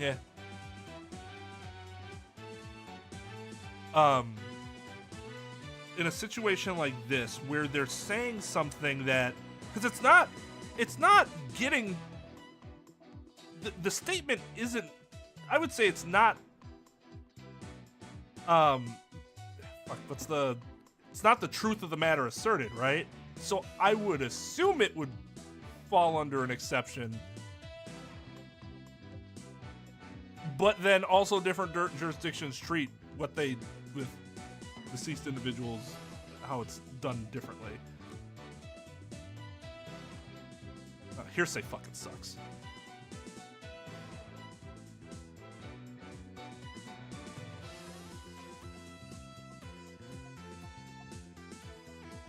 Yeah, and it's like, last statement's not universal across jurisdictions, right? I don't think it is. Maybe I'm wrong about that.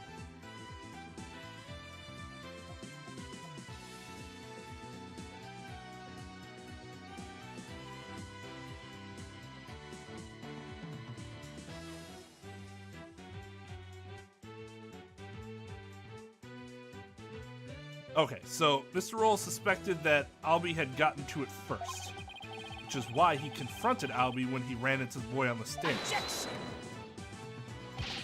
How would the victim have known the treasure box was empty? He didn't have any way of opening it. Objection! Once a year, the victim had the duty of carrying the treasure box to the palace.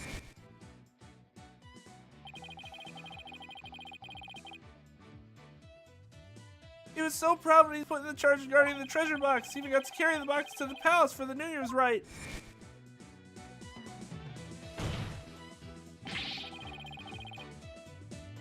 Infernal last statement must be made in conjunction with knowledge of impending death, which he didn't have knowledge of impending death. So yeah. There you go. Tom knows his shit too. Tom is probably as a lot more fresh with the subject matter. Way better at going through all the hearsay exceptions than I am at this point. You would have been able to tell by the weight when he lifted it that the box was empty.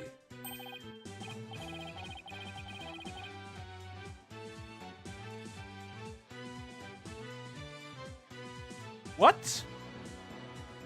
What does a soul weigh?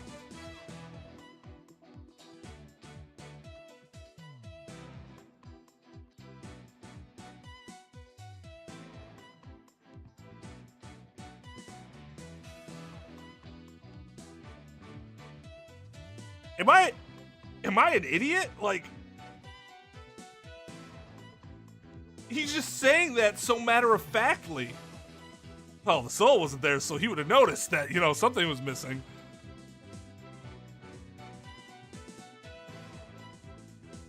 Yeah, but isn't that just like within the Full Metal Alchemist's like universe?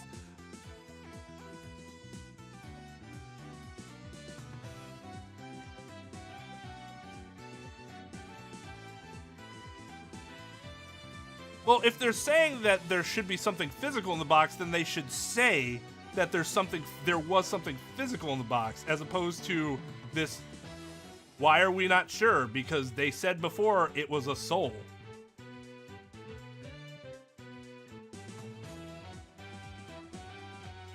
I mean, we could presume that it was a container of the container, but that was never made clear. At least as far as I remember.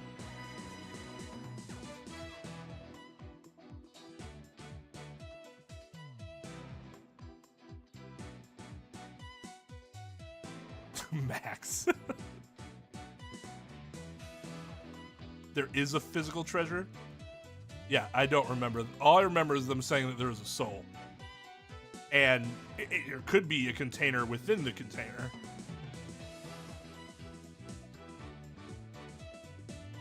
But that's where I would have, like, oh, so that has to be the case, otherwise it doesn't make sense. That's what we're saying, Brian. Otherwise, this doesn't make sense.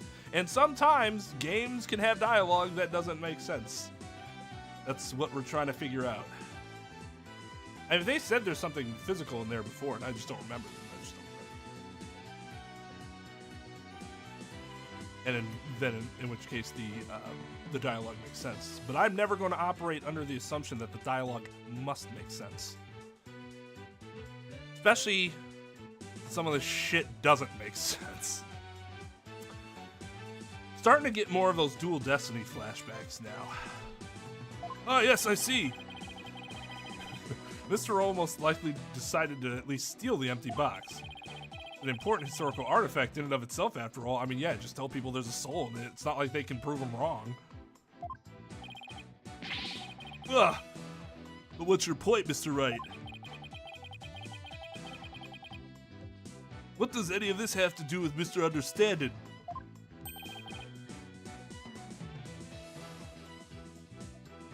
They were yelling at Phoenix for asking to see the treasure, but that doesn't... What does that mean?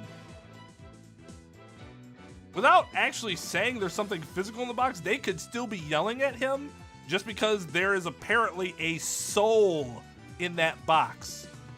And you cannot see this. How dare you ask that we open the box that has a soul in it? The problem is all this would be...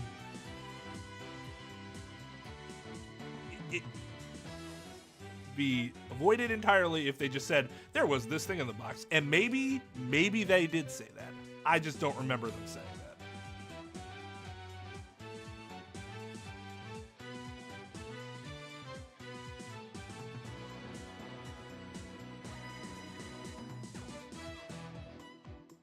My point is this: it gave Mr. Understanding a motive to murder the victim. A motive? Simpsons have forever ruined that word for me. God damn it. I'll probably say it. Well, probably not anymore, but it surprises me that I did not say it in court at some point. Mr. Understanding. I keep saying like there's an R in there. There isn't, but whatever. Keeping the treasure safe is one of your duties, isn't it? So if anyone had found out that the treasure was missing, you would have been accused of incompetence. From the moment Mr. Roll discovered that the treasure was gone, his fate was sealed. Because you decided then that he had to be silenced forever. But that's absurd!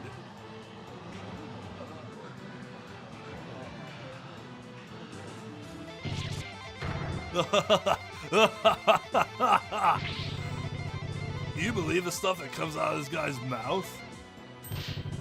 This is all just a colossal joke. So then what really happened to the treasure? There's another problem I have with this and his motive, and whether or not it would have ultimately mattered then as far as what happened. But that's purely based on the idea that we hadn't been told that there was anything physical in there. So without knowing that, it doesn't make sense to expand upon it further. It had been stolen long before this incident occurred by Mr. Peaslubin Understanding himself. Mr. Wright, will you stop at nothing to accuse Mr. Understanding? Your Majesty, please don't listen to this trumped-up to these trumped up charges, the defense is grasping. Objection! Treasure box can only be opened with the key Mr. Understanding holds. Who else could have stolen the treasure? Objection! As I said, the accused stole the treasure by forcing open the box. Your Majesty, I call for a swift ruling. Directed verdict. I'm not ready to give my verdict yet.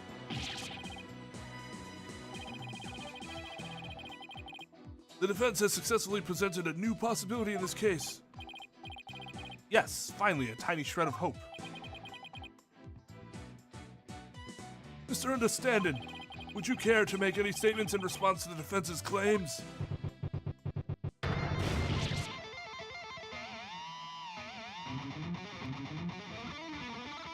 Still shred.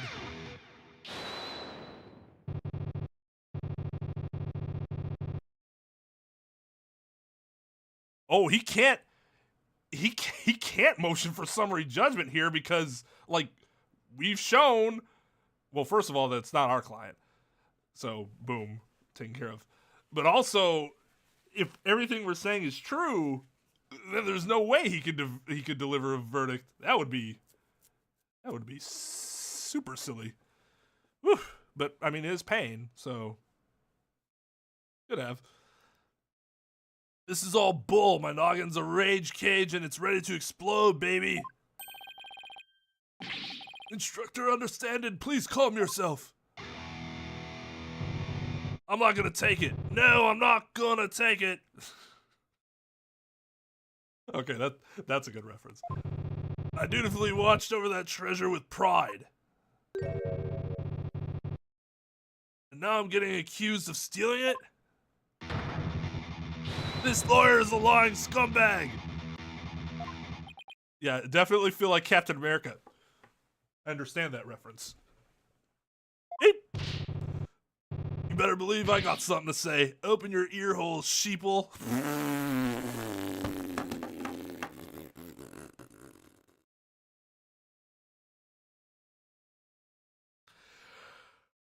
Oh.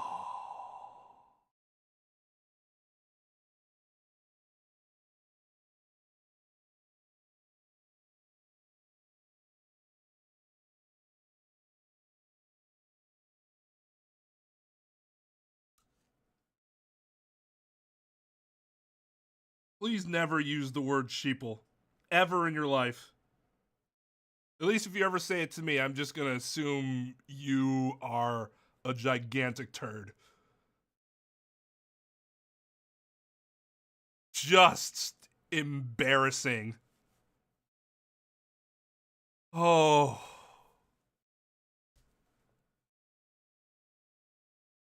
Oh, Lord.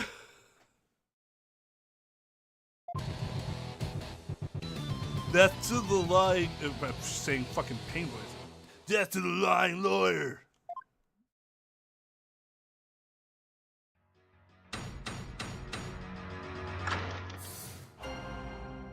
Now, okay, so just speculation here, or I guess I should say some outside chance speculation. Like, it's easy to just say, oh, he's, you know, with everything that is adding up with the guitar and stuff, he probably is the one that killed him.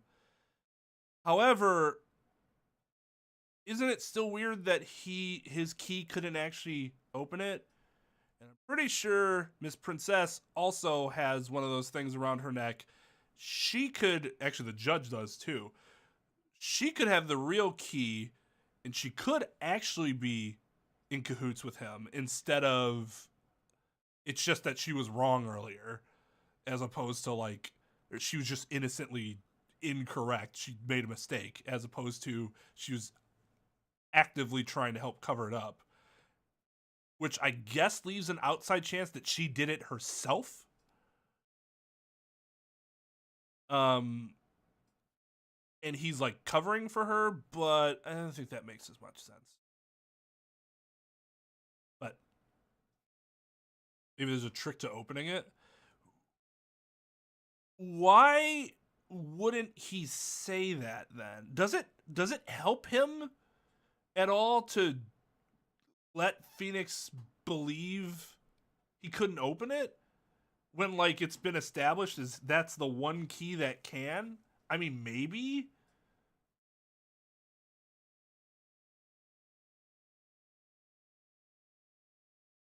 Because then what's the point of concealing that?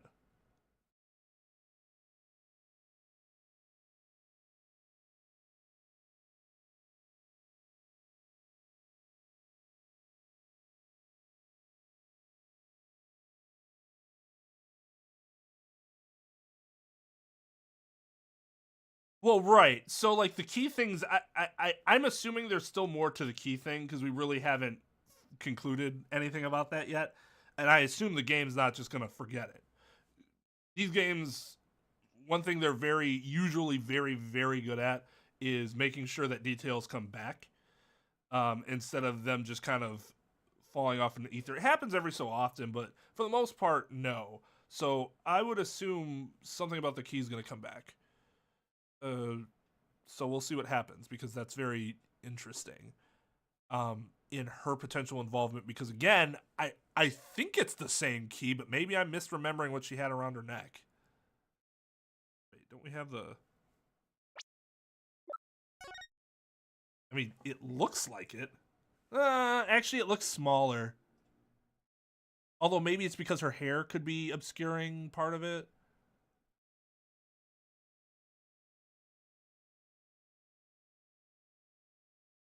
So maybe not. Maybe it's not the same.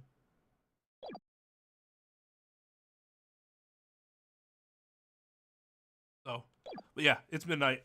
I gotta go. I gotta wake up and work tomorrow. So we will finish this Saturday. I'm assuming we're gonna finish this Saturday. So, Song of Ceremonies.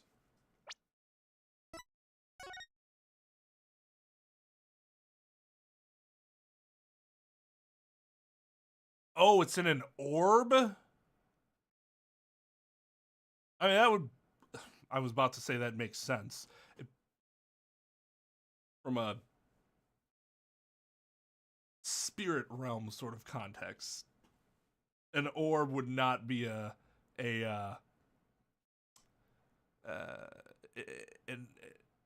uncommon object in which something like soul power would be held. So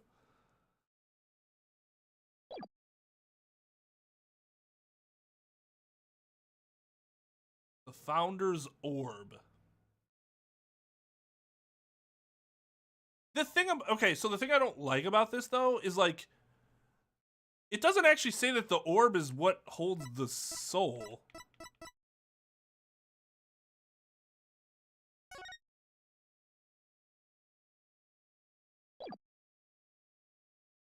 I just don't. Why is it so hard to just say the orb was in the treasure box? Because I feel like it's sort of implied, but like, why not just say it? The reason why this bothers me is because we're talking about law here. Law is not a whole implied sort of situation. It's what is this thing? Where was this thing? Why are we dancing around what was this thing that was in this other thing? It just doesn't make sense.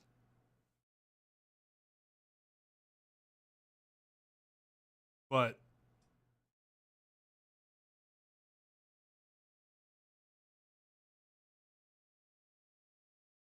yeah, and if they did say something, I just don't remember it.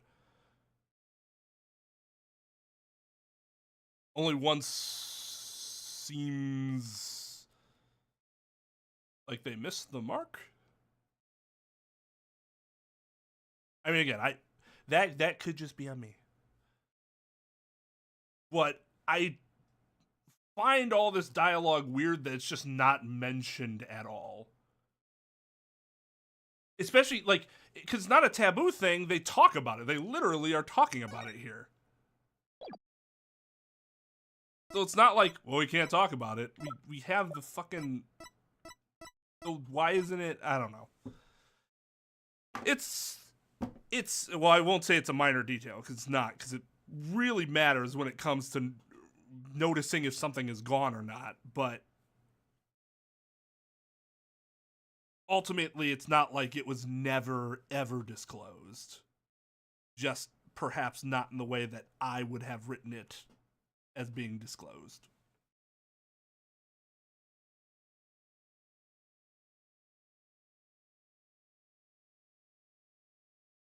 Yeah, I mean that. Yeah, like if you have to go back and check, like you can see, like okay, they did mention it, but like, was that enough?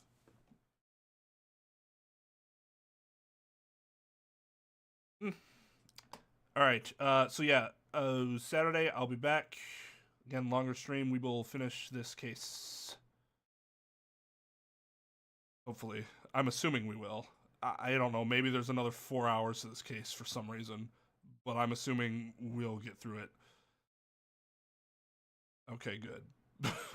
Because that would be very concerning for me for like the rest of this playthrough and how long it's going to take if we couldn't finish this case by the next stream. Opinion of this? I mean, it's fine. There's nothing earth-shattering about this first case. It's not the best. It's not the worst. There are some minor details I take issue with, but some of them don't really matter. It's just a personal thing. I think some of them do matter, like the properly conveying what was in the box, for example. That sort of matters given that's a literal plot point. But I mean, it's fine. The characters are good. I actually really like the girl. I think she seems super interesting. I hope she doesn't just like die immediately and then boom, that was it. I hope she's like a long-term villain or not villain, just a longer-term character because she seems interesting.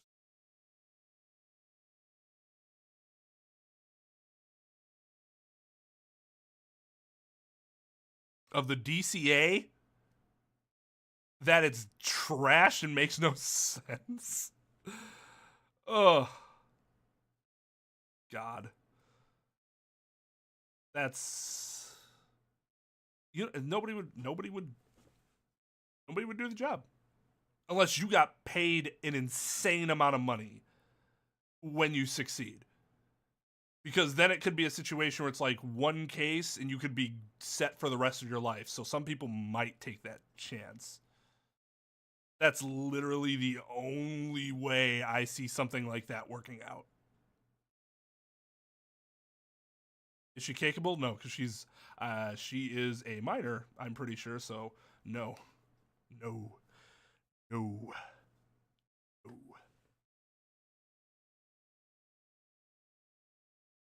I mean, if you're similarly a minor, then fucking go for it. But I'm pretty sure 95% of us aren't. So that is a no. All right, everyone. I will see you guys this weekend. So have a great rest of your week. Thanks for hanging out. And I feel like that's what I should have ended it with. I feel like there's always one more line that I could say and I never can think of the right one. Just be awesome. See you later.